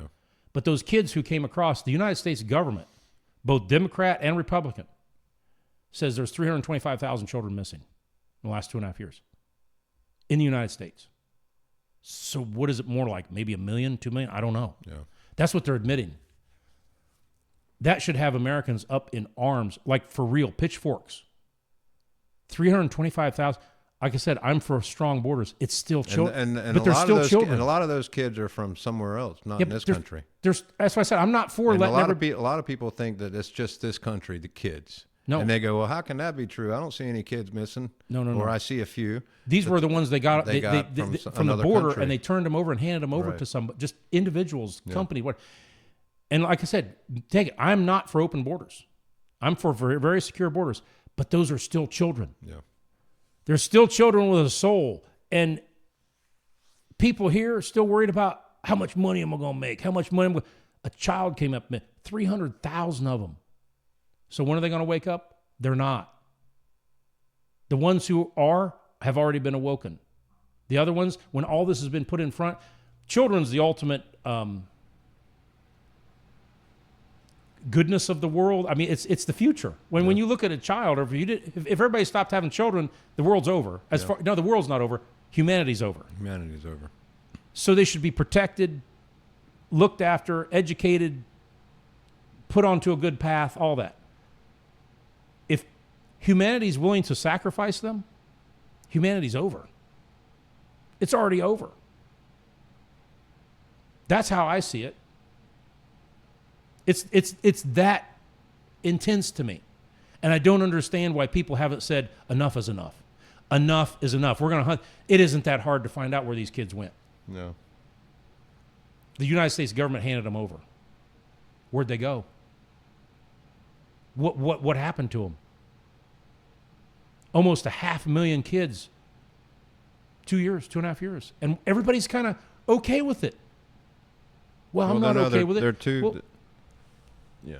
And it's where do you go from there? When society has... Hey, can I take a break for a minute? Yeah, let's take a break. Manifestation. What's your thoughts on manifestation? 100% I believe in it. Yeah? I do it. So you think like when you put that energy out there? Absolutely. Right? Our pineal gland, we are a transmitter and a receiver. Whatever energy you're putting out, you're bringing back in. That's right. We're magnetic for real. We're magnets. Mm-hmm. We're reactors. We are living human beings. We're full of energy. Our cells are full of energy. I think they even got recently some type of footage through ultrasound or whatever that when sperm met the egg, there's a light that kicks off. That's electric. That's electricity. Mm-hmm. So when the sperm hit the egg, boom, there's electric spark. Well, your cells have energy. It's all operating off a hertz level. I'm huge into frequencies, but back to manifestation. Everything that I have envisioned that I wanted has happened. And so 30 years ago, when the Modern Baking, I think it was, magazine came and did an article, it was more than 30 years ago. Well, no, it was 30 years ago. 31 years, 32 years ago. You did an article? Yeah, well, I've been in several major food magazines. Okay. But Modern Baking, they did a cover I was on the cover, full spread on the inside. That's the bakery industry magazine, like Bon Appetit for baking and pastries. And Master pastry chef, that's what you are, right? Yep, and baker. I was a chef first. But then how old were you when you got started in that? Cooking, like 6. 6? Yeah. You started baking when you were 6? Yeah, and cooking, yeah. Really? Mm-hmm. That's I had a propensity. I started cooking, but it wasn't like baking. I was doing stuff in my kitchen when I was probably 8 or 9, maybe 10. It was there, though. Yeah. And, you like, where did it come from? I love good food. I mean, I love good food. Yeah. Someone was here. It's not up yet, the interview, or it's a discussion. Right. I prefer the word discussion because I like to discuss things more than... There are some people you interview, like if President Trump would come on here, I'd just interview him, right? Yeah. I got questions, but I asked her, I said, because she likes food. I said, well, do you like food? She goes, yeah, but probably not as much as you. So... Because we talked about food on the phone before she got here and all that, like croissant. I made her some real croissant. Oh, you made me some. That was something. Yeah, they're good. Everything you've made pastry-wise is something. Thank you. I appreciate that. I'm like, oh, shit, Jerry's making some pastry. I drop everything. Yeah. I'm like, okay, where am I going to meet you? Where are we at? Well, I appreciate it. Yeah. You know what? There's an emotional wallet. And to me, handing someone something, and you'll notice a real chef or whatever will do this in a restaurant when they love the craft of food. Yeah. Not money. Right. The craft of being a chef. You want to see their reaction. Yes. That's it. When you make them smile, when you make them, I use this term, but orgasmic. Yeah. Like you lose control, it's so good. That's the ultimate for a chef. That's right. I made Heather, when I first met her, I made her French chicken. It's a intricate dish, but Did you say beer can chicken? yeah, no, that's French chicken, made with brandy and all. But she cried. It's like, boom, I hit the mark. Yeah. You hit the mark. When you watch people eat something, and pastry to me is like the ultimate. You know, It is pretty ultimate that up is, there. Because that's what do you look forward to when through people's the whole meal? eyes roll. Yes, when you can make their eyes roll and crave it. Yeah. But my want for good food helped me to become a good chef because I like it. We were sitting with someone, and we went somewhere, and the lady had made something. I said, this is really good. And I just sat down. I forget, it was like French onion soup or something I'd made. We used 2 different kinds of beer and all this. And I go, oh, that's good. She goes, oh, you do that with your own food? I said, I do it with any food that's good. No matter whether it's I make it, someone else make it. Your mom's Korean beef. Yeah. It's cultural currency. Speaking of mom, she's going to be coming soon. Good. To making us some food. Good. Yeah. I'll be looking really forward to that. Yeah, yeah. Her Korean beef. It's worth more than money. It's worth more than a lot of things. You put that in your mouth. Look, I'm getting goosebumps. Stop thinking about it. But it's orgasmic in your mouth. It's like, Yeah. oh my God, this is so good. But food, yeah, it started out, I love good food, and it comes natural. It comes natural for you. You can tell when you're working with it, when you're on the grill, it's just natural. Yeah. If it's a struggle, it's not for you. Right. But the manifestation, early on, manifested I'd have businesses. When I went through culinary school and then master in pastry, I'm going to have a bakery. When the Modern Baking magazine came down and interviewed me for the big front, this spread, but where's this all leading? Where are you going? We were up for Bakery of the Year in the United States. I said I'm going to have a movie studio because I always wanted to be in the movie business since a little kid, but I didn't have the ins. It's a very nepotistic business that you have to know someone on the inside to get in, or you have to have their belief. There's a lot of hosts of requirements to get in there beyond just skill, and didn't know how I was ever going to do it. I had to pay for my own schooling. There was no one there. I didn't get any grants. Nothing. It was just. Were you the only Viking in the pastry? Because Yeah. it's like you're not an average size pastry person. No, I'm not. They said my size of my hands. Yeah. They said it was always like the instructor that I had. She was a pastry chef. She was a pastry chef over in at the Ritz in Paris, and she was that grade. But she said your hands around the pastry bag, you just wouldn't expect you. And at the time, I was getting ready for a competition. It was a tri-state competition for bodybuilding. And she said, it doesn't fit your look, the bag, That's chocolates. The first time you ever told me you're a pastry chef, I'm like, Gigantor is pastry chef. That's all I can think. I mean, I'm like, how? Because it's like you like to make food. I've been over at your house to eat. Yeah. You like to entertain and your food, like your mom making food. Why do I remember your mom so much? Well, she's a really cool lady. Yeah. She really is. I love the fact that she's old school with culture. I think that has such an immense value that we've lost. I think that's why so many relationships are in trouble, because people have lost their way in what their duties were to each other. And I really respect people who's maintained that and managed that. And your mom is one of those people that's maintained that. But what do I remember her most for? Korean beef and other foods that she makes. Because and also, like, you remember, it's the same lady that you seen at Sam's. I think it was that one time. Yeah. No. So, what you want me to tell you about the? Yeah. I remember that. Remind me of the text you just sent me.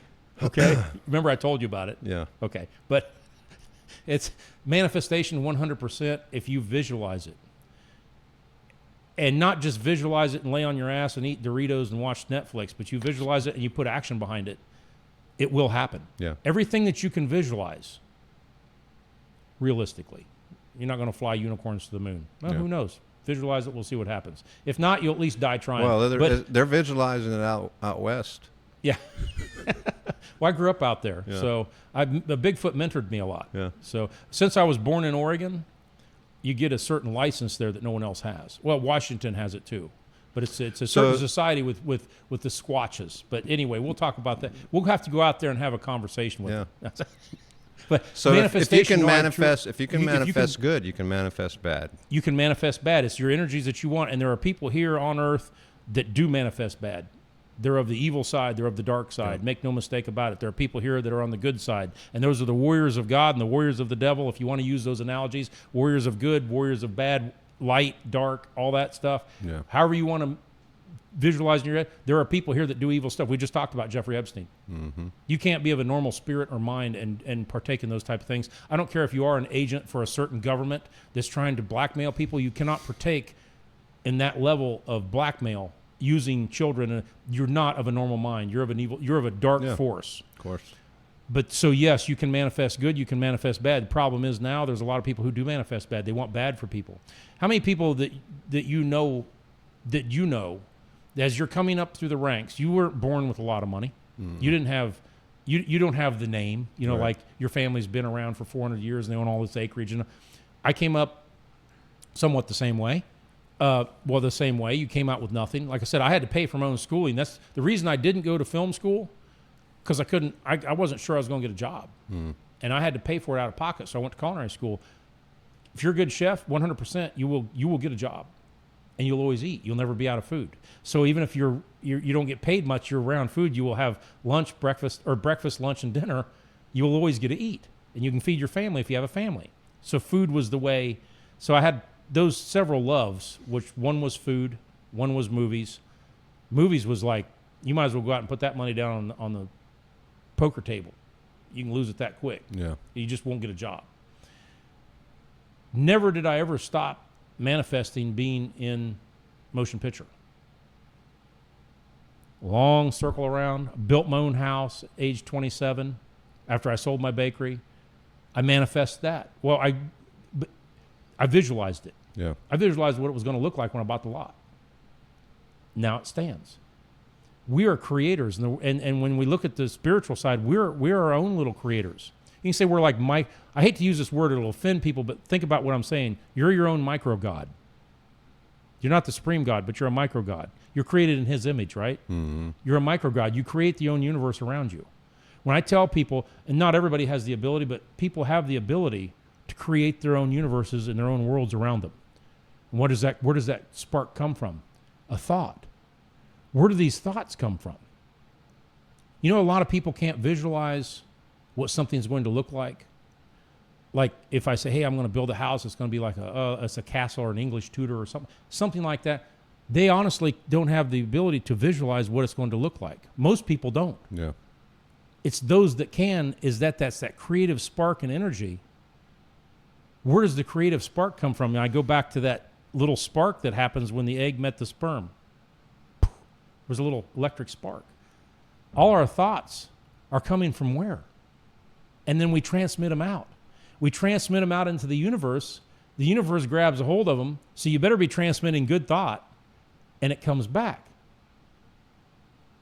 So manifestation, 100%. There just has to be action behind it. So if everybody manifests peace It'll happen. at one time, It'll happen. it'll happen, right? But the problem is people don't want that. Not when I say people. There are people who don't want that. And they're in powerful positions. Yeah. I'll go back to that Geneva Bible. One thing that was changed in that from that to the King James Version is that in the King James Version, they watered it way down and took this part out that they said the governance of the world and those in high positions are of wicked, evil spirit, and the governments is from the dark side. And so we not only, we don't only battle against flesh and blood, we battle against principalities. Mm-hmm. Okay, that's the same in the King James. But the next verse, the King James Bible took out, which meant the king is corrupt. The king is evil. The other kings are evil. The other queens are evil. The rulers of the world. And They took all that out. They took that out. Of course they did. But what is still in there, because evil has to show you their hand. It can't be You done think it's through part of the trickery. deal? It's part of the deal. The wicked and evil has to show you what they're doing. It can't be injected from a shot from the back that you don't know is coming. Yeah. It's forewarned. It's foretold, and it's manifestation. Do you have the manifestation powers and the ability to stop? If you're thinking properly, they've already told you what's coming. Are you willing to stop it? And if the answer is no, you're not willing to stop it, it's going to happen. It's like in a fight. You know, I used to fight. If in a street fight, if you're not willing to lose your life, don't get in it. Yeah. And the one who is willing to do that usually wins. So don't get in the street fight. In society today, we see the world melting down. Western worlds especially are melting down. Who has the ability to really do anything? I went into a store not long ago, and someone, I think it was a Marine or something like that, and they're like, oh, do this. I said, what are you willing, well, what are you going to do? You know, if this happens, this happens. I said, what are you willing to do? No, what are you really willing to do? And if the answer is nothing but bitch, just shut up and enjoy your life. Yeah. Or enjoy what you got left of it. Nothing's going to change. Yeah. So the manifestation, yeah, absolutely, 100%. That is for real. You are correct. I believe in that. Everything you just said. Energy. They have detectors, magnetometers or something. I forget what they're called, but they can tell the magnetic force around your body. So if we're that, and which I believe we are, just like you do, what do you think all this frequencies from the phones and all that stuff's doing to us? You know, 5G and Wi-Fi. On the way over here, we had you and I were just talking about it on the phone. People are driving like idiots. Yeah. Like it's not uncommon, but like let's crank up the dial. Yeah. We took it from 70 to 90 on the dial. Mm-hmm.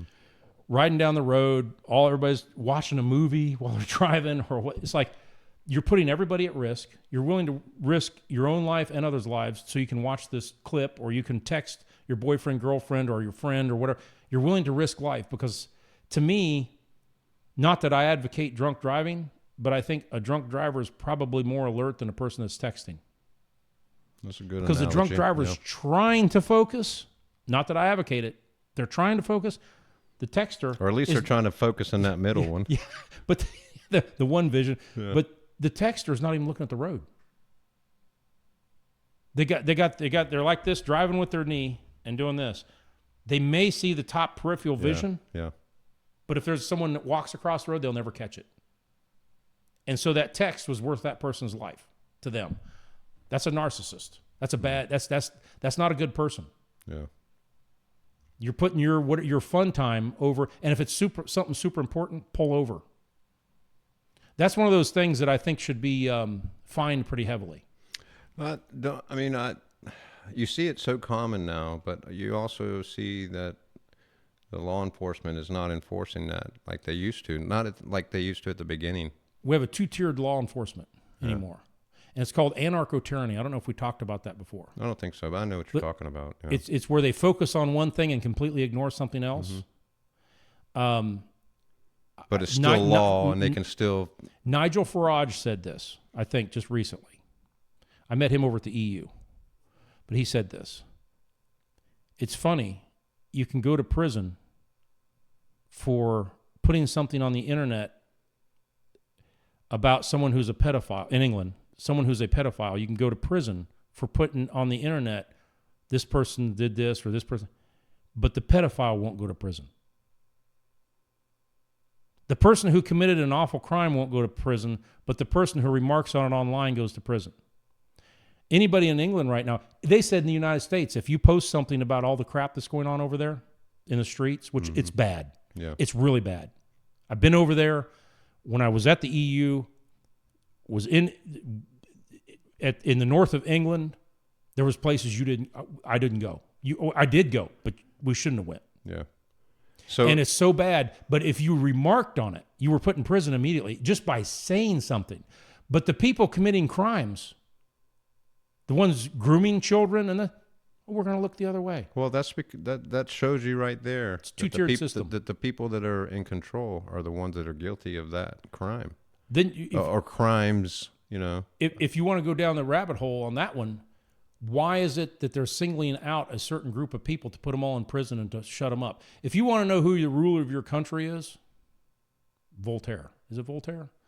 You want to know who the ruler of your country is? Ask yourself this one question. Who is it that I'm not allowed to criticize? Yeah. Yeah, yeah. So when I talked earlier about these podcasters that come to fame and, they can say things. The last conversation we had, we made a short, put it up on X, supposed to be real freedom of speech. Mm-hmm. And we were talking about the quality of food that we're eating, saying a lot of it's poison. There was a warning put across it. Yeah, they don't want that word getting out. But yet, A, B, and C person can get on there and rant and rave and say whatever they want, and they're not. Well, gee, that's called controlled opposition. That's the people who are told to. You know what I mean by that? The right wing and the left wing, same bird of prey. But people are self-censoring themselves now. We all do. When they talk.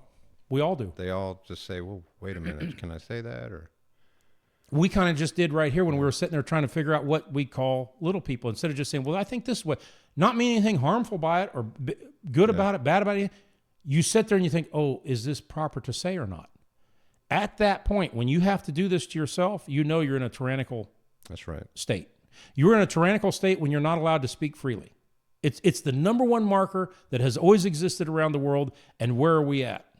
What happened? 24. What happened 3 years ago if you said anything about the jab?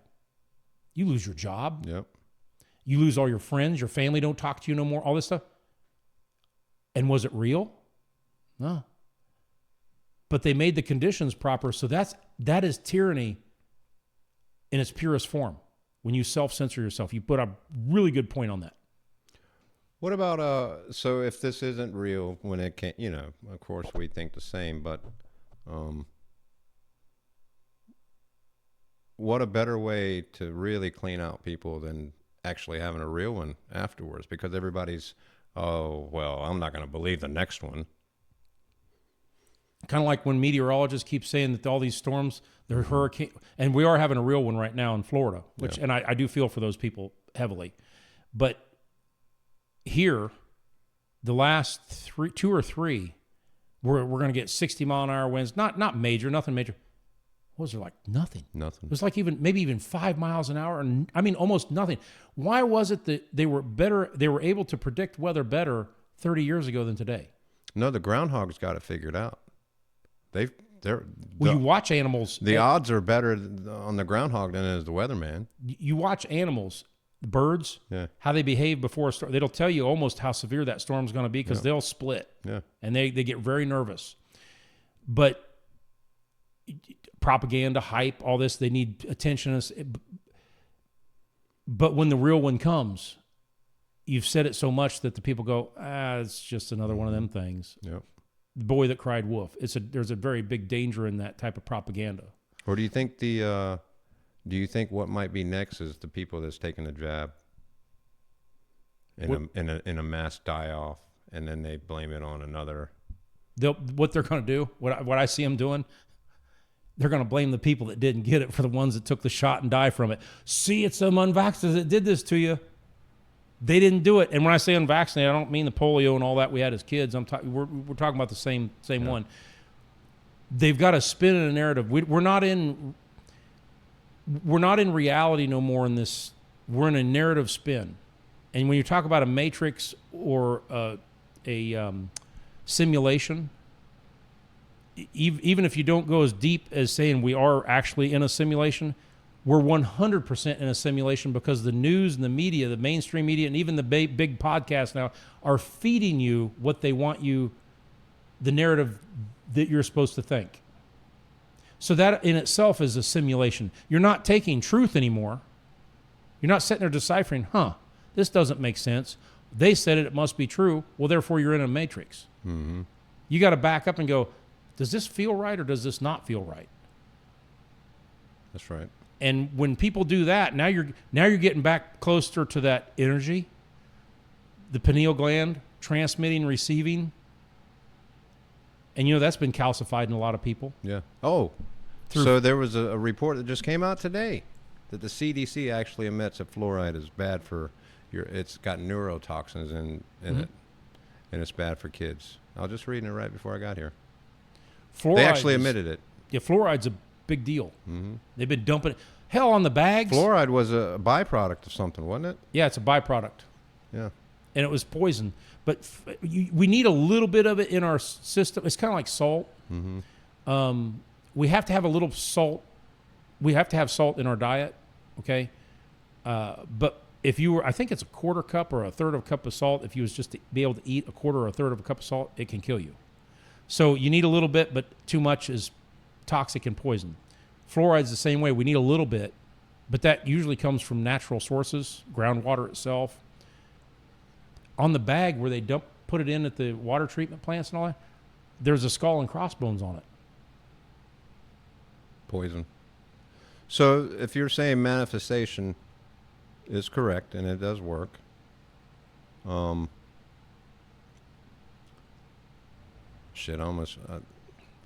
if you're saying manifestation is real, and you're getting calcified on your pineal gland, and let's say everybody stops taking fluoride. I doubt it's going to happen, but let's just say it goes away, and everybody's pineal gland's good to go. We're all back to normal. Do you think we can manifest a better society by just having something more open in our mind? Because, that's being closed for a reason. Because you think the powers that be would be worried if we could actually use what we're supposed to be using? The right people, yeah. Yeah, the right people getting uncalcified and being able to work, and also working together. So there's certain roadblocks put in front of people that's been put in front of the human race to block them from creating utopia here on Earth. Utopia is possible. Yeah. Imagine this. Imagine everybody doing the best they could do at what they do. Whatever, I don't care if it's make a hamburger. Because if you make a damn good hamburger, well, that makes me happy. I'm going to go there and have lunch. We'll sit and we'll have lunch. And someone sweeps the street every day. Well, it's beautiful and spotless. I really appreciate that. Gives me beauty in my vision. Right. So it makes me feel good. I do what I do. You do what you do. And no one screws anybody over. You treat others with the same treatment as you would want to be treated. Like I said, the global religion, do unto others as you want. Honestly, sit and stop and go, would I want this done to me if I was in their shoes? If everybody was 100% in that, you now have utopia. The question you have to ask yourself, why is it that the corrupt and evil, bad, by and large, are the leaders? Why is it? Why is it that we have elevated as a people, we've elevated these people into these positions? Why do we allow it? That's a question for the average person. That's a great question. So everybody points at these, Trump and you got President Trump and you got Kamala Harris. Pointing fingers. If you don't like your choices, why did you put them there? I like everybody's. No, being serious. Why don't you get the farmer who's been running the farm properly for 40 years? He's got common sense.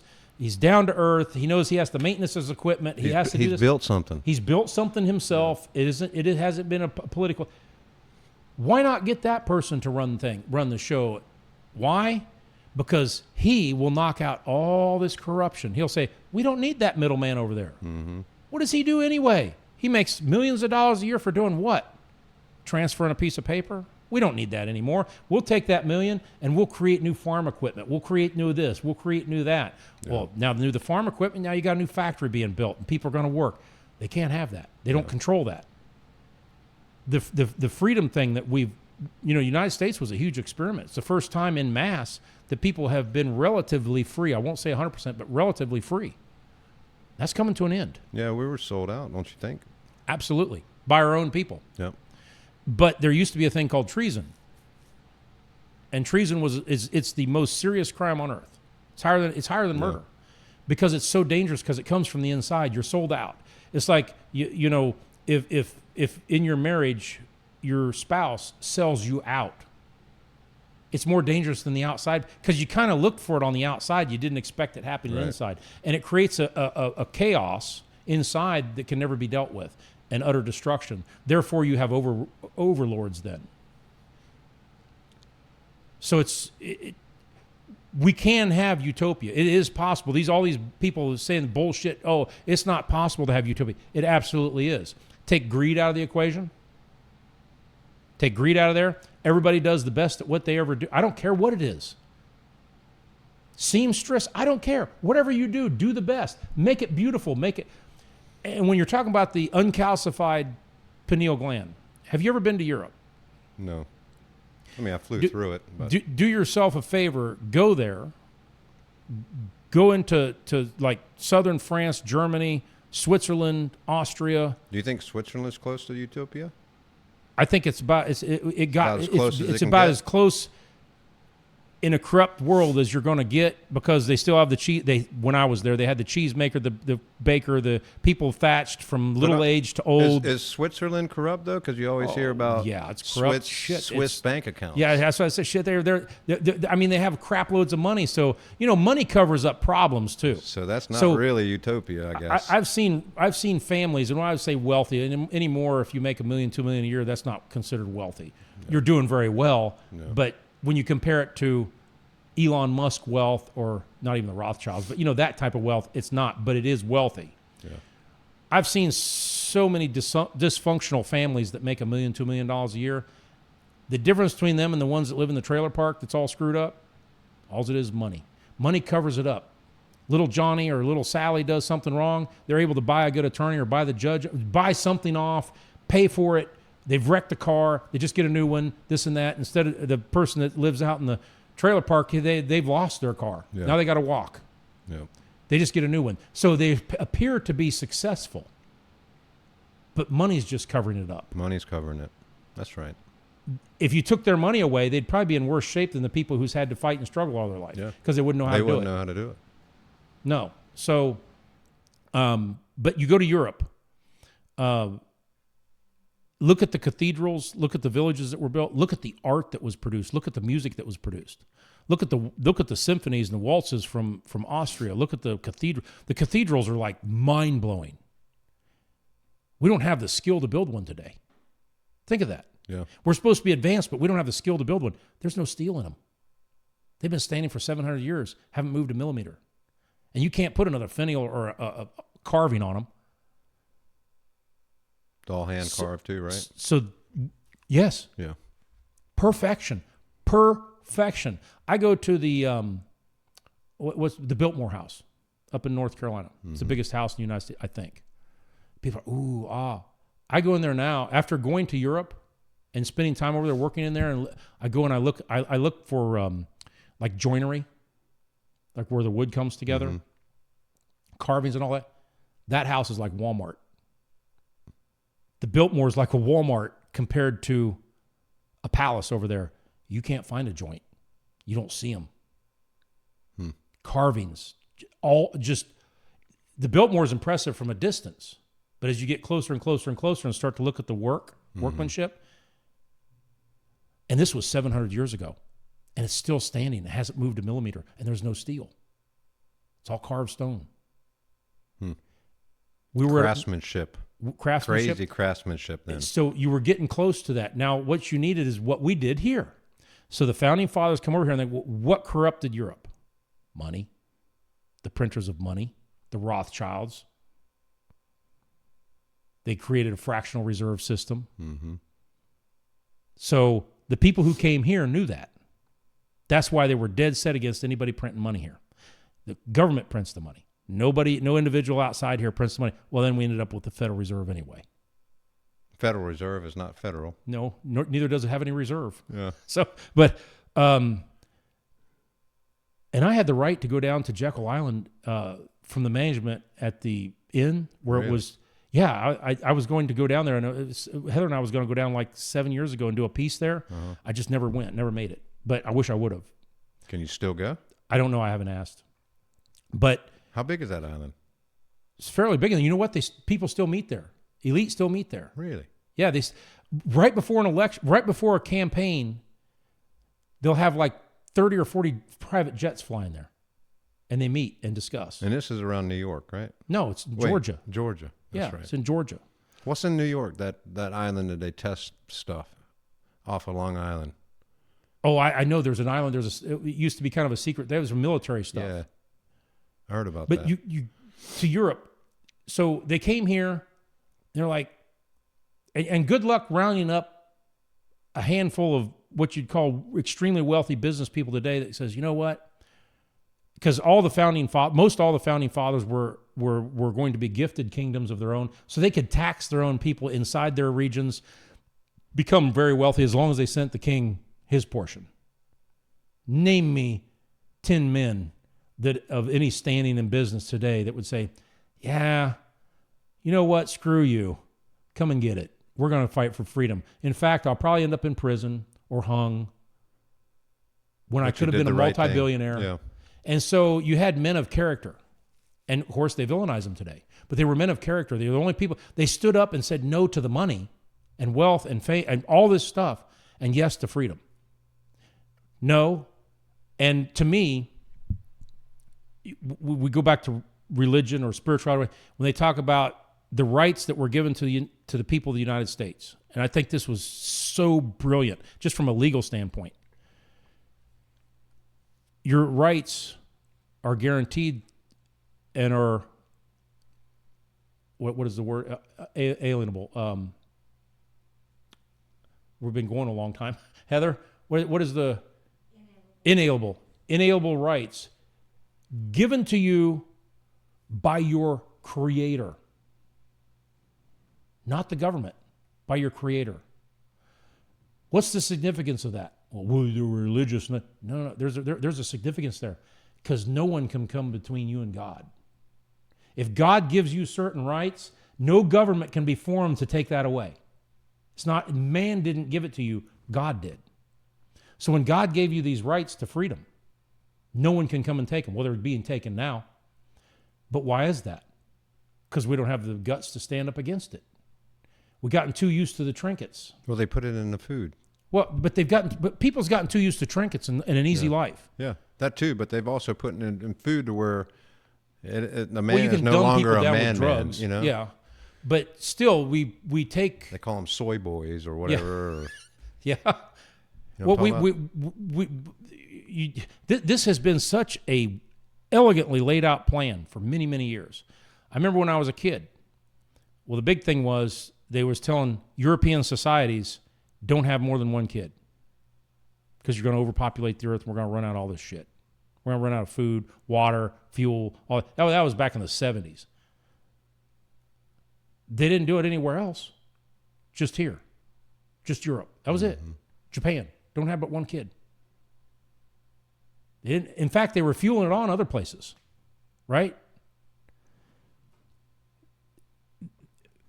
It was just so well laid out. It was so well orchestrated to stop what we had going on. It was nothing for a family here to come here that was farmers to have 9, 10 kids. Mm-hmm. Why? Well, they were the workforce, for one. You had to get someone to, because there was no tractors at that time. It was behind a mule and all that. Right.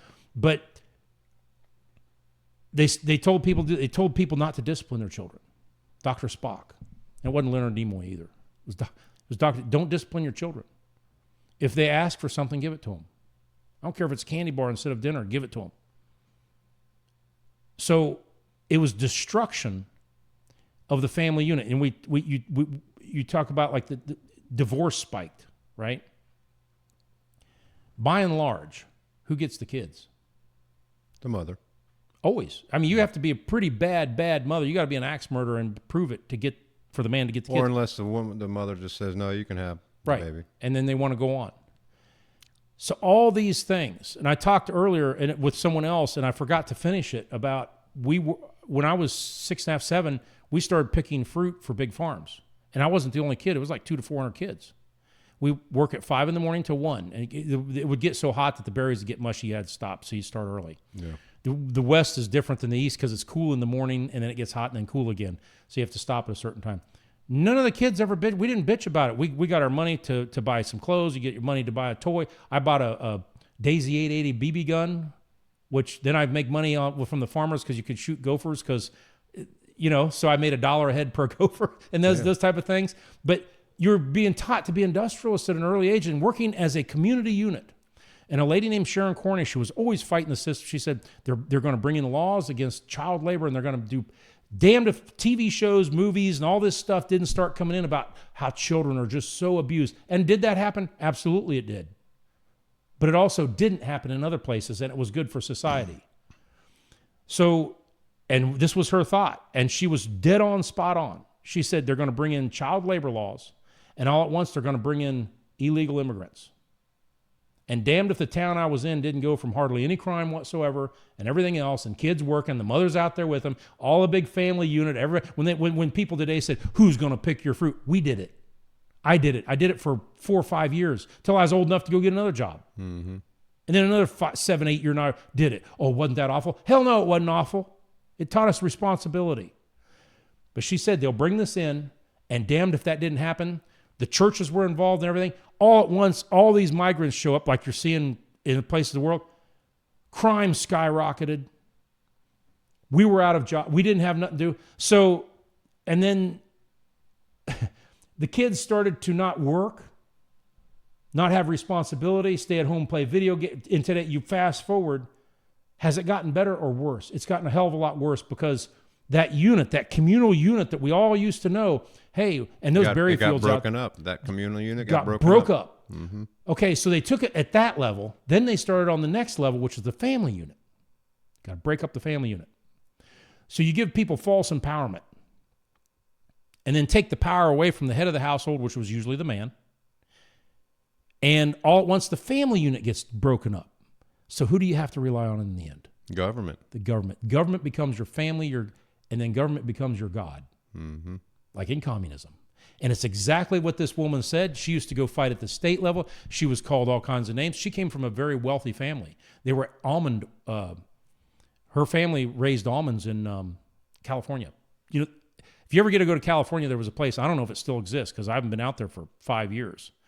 I took Heather through there. About 20 miles long, just one big almond field. Trees.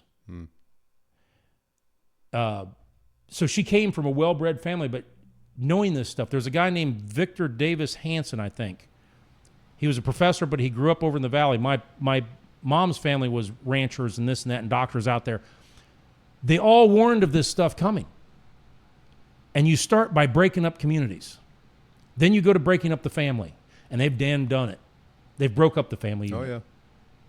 What is it? So many, we've heard the women's side, and I'm not saying they don't have sides, okay? Ad nauseum in movies, you had the Lifetime Network. Have you ever seen a movie about the woman being a butthole and screwing up the marriage? Nope. Rare. It's not even like it's always the man. It's always the man. So you got to demonize the man. Yep. But you never see it on. So if we were being equal, if it was DEI for real, wouldn't we have just as many women villains as men villains? Because you know what? I've seen, being a third-party witness, I've seen some women destroy families. Oh, yeah. They go out and start screwing around. Yeah, some of them search that. Yeah, they start screwing around because like you know why? Challenge. The man is, he just don't pay attention. No, he's working 80 hours a week to provide you with the things that you enjoy and your child so that the child can get ahead. So he provides. So he's working double shifts, triple shifts, more businesses, this and that to try to provide. Yeah. And I'm not saying someone can say, well, yeah, but I know this one. We're not talking about that. We're talking about the person who does do that. Yeah. Then all at once, he builds wealth. He builds a little empire. So his family's safe and protected. He's no fun. The fun guy's down the street. He hangs out at the bar all day. We go have drinks. Yeah. And all at once now the man's villainized because she starts telling the child, all he does is work. He don't care about you anymore. All he does is work all the time. Remember last year he didn't even show up to your play, did he? Well, no, because he's working. But the good time guy was there. Yeah. Because the good time guy is nothing but destruction. Yeah, and he ain't working. Right? Right. He ain't doing shit. Right. He's just scamming on what you got. And so people are wondering why this whole thing is deteriorating and breaking apart, and why anybody with any kind of common sense right now, and their pineal gland's not calcified, they know trouble's coming. Yeah. You can feel it. The birds before a hurricane hits. 2 days before a hurricane hits, the birds start acting nuts. They're scrambling. How in the hell can they tell that something's 400 miles away that's coming? How do they know? Frequencies, energies. We all know in World War I, the Bolsheviks, the communists. We always talk about the Russians. Well, the Bolsheviks took over Russia, and they killed the Tsar. They killed the Romanovs, put them in a basement, killed them, killed the kid, killed the dog, killed them all.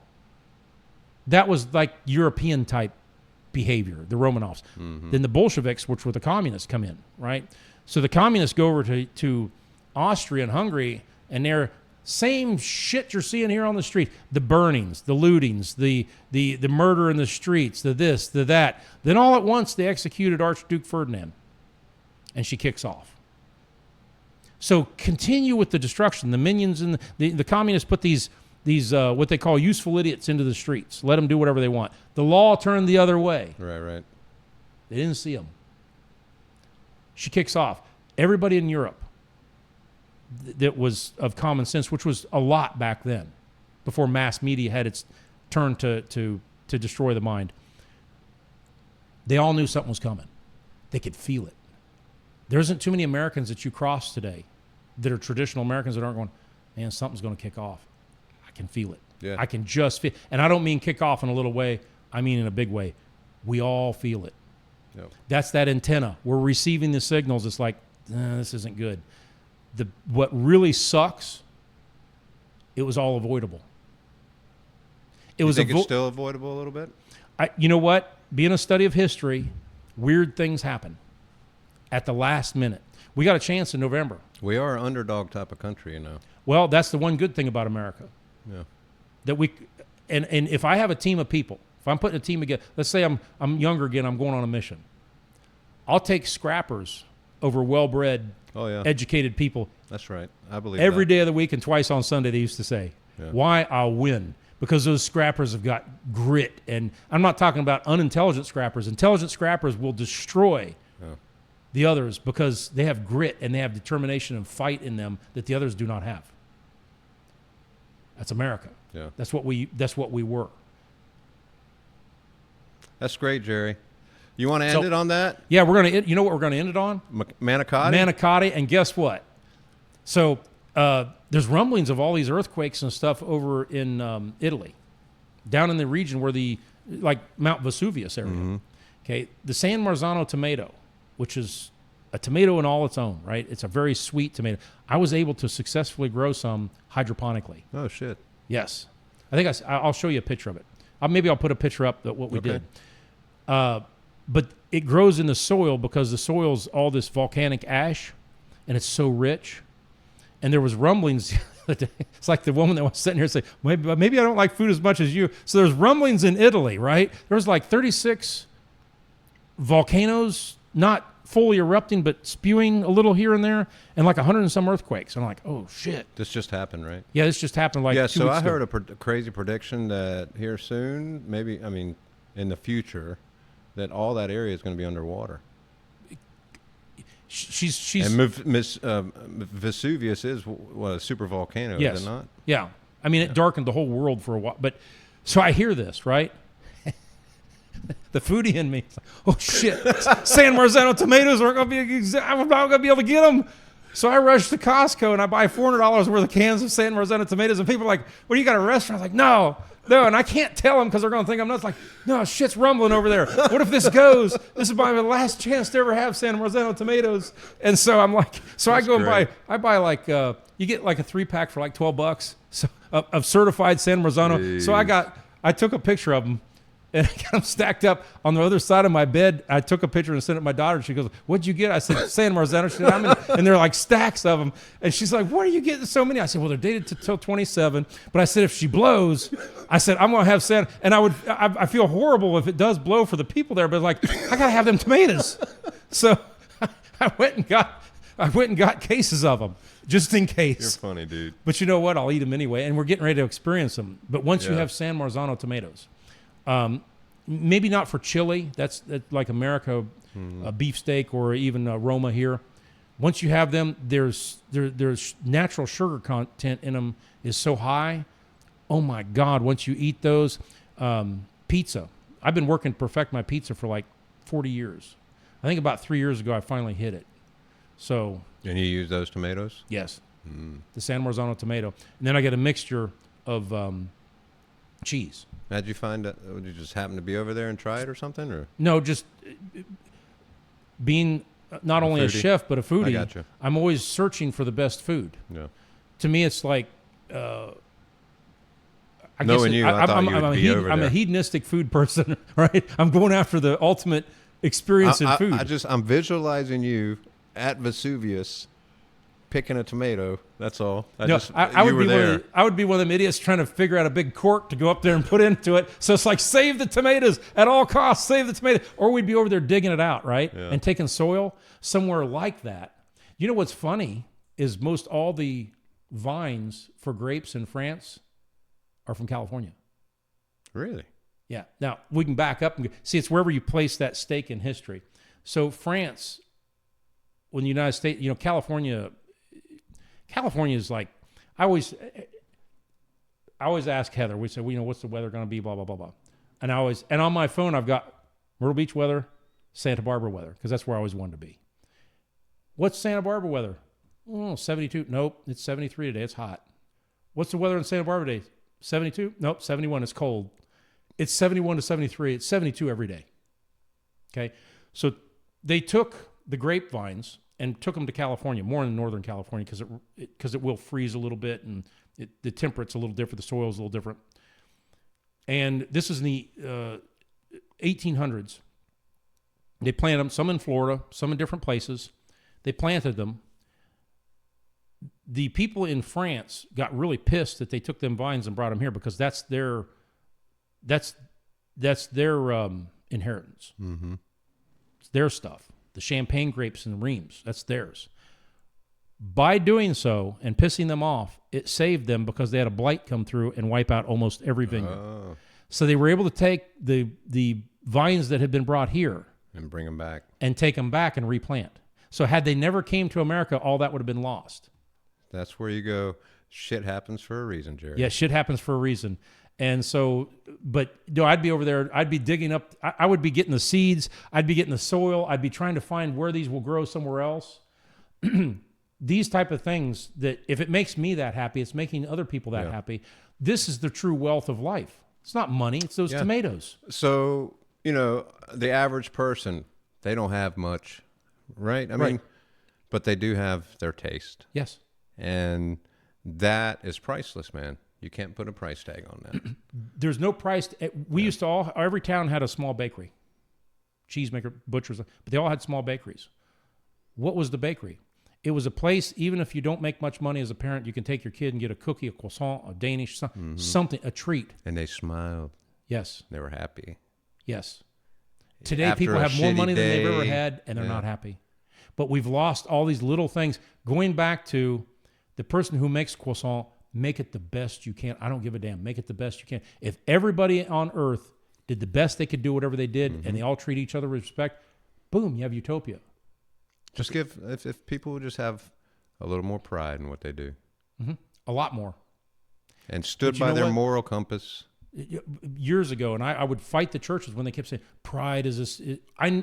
Okay, there is Not a that certain, kind of pride. there is a certain sort, but they did a blanket statement about pride, and I said, no, you can't do that. Some of the people that I pastor, I said, you cannot say, well, you know what we're talking. I said, no, your audience doesn't know what you're talking about. You need to discern emotional pride versus pride in your workmanship. Mm-hmm. You should have pride. You should have pride in your hibachi restaurant, and you've been successful. We started with that. You have been very successful. Why? You've stuck to certain principles of life, and one is pride in it. To serve a damn good meal, and it's good and it's unique. Just like you say, do what you want to do unto, do unto people what you want to be done to you. It's the same thing with food. If you're going to eat it, if you're going to serve it, you better eat it. Right. Don't serve something you're going to go, I ain't eating that shit or whatever. You know how many housewives used to be good at baking cakes and cookies and things like that? How much did it mean? Okay, we just did it. You said your mom's going to come. I'm already thinking. My mouth started watering thinking of that Korean beef. You know why? Because it's something that's unique and special and makes my mouth water. Yeah. That has more value than if you said, well, she's going to come here and hand you a $20 bill. Right. I don't want the 20. I want the Korean beef. I don't want 100. I want the Korean beef. That's right. If we backed off, and if you ever knew who prints the money and how it's done and everything, we back off. We go back to communities. We all might do our thing. Bartering. Yes, bartering. We all make our things. I try to barter as much as I can. Yeah. With my business, but a lot of companies won't do it. They just laugh at you. But I do have a couple. Right. Well, the IRS don't like it. Yeah. So anyway, Yeah. Vinny don't get his cut. Anyway, hey, with that, let's go make some. Well, it's already made. I just Yeah. got to put it together and Let's put go it in do the it. oven. That was Jimmy, great, thank Jerry. you. Thank you. Good seeing you again. Good to see you too. Yeah.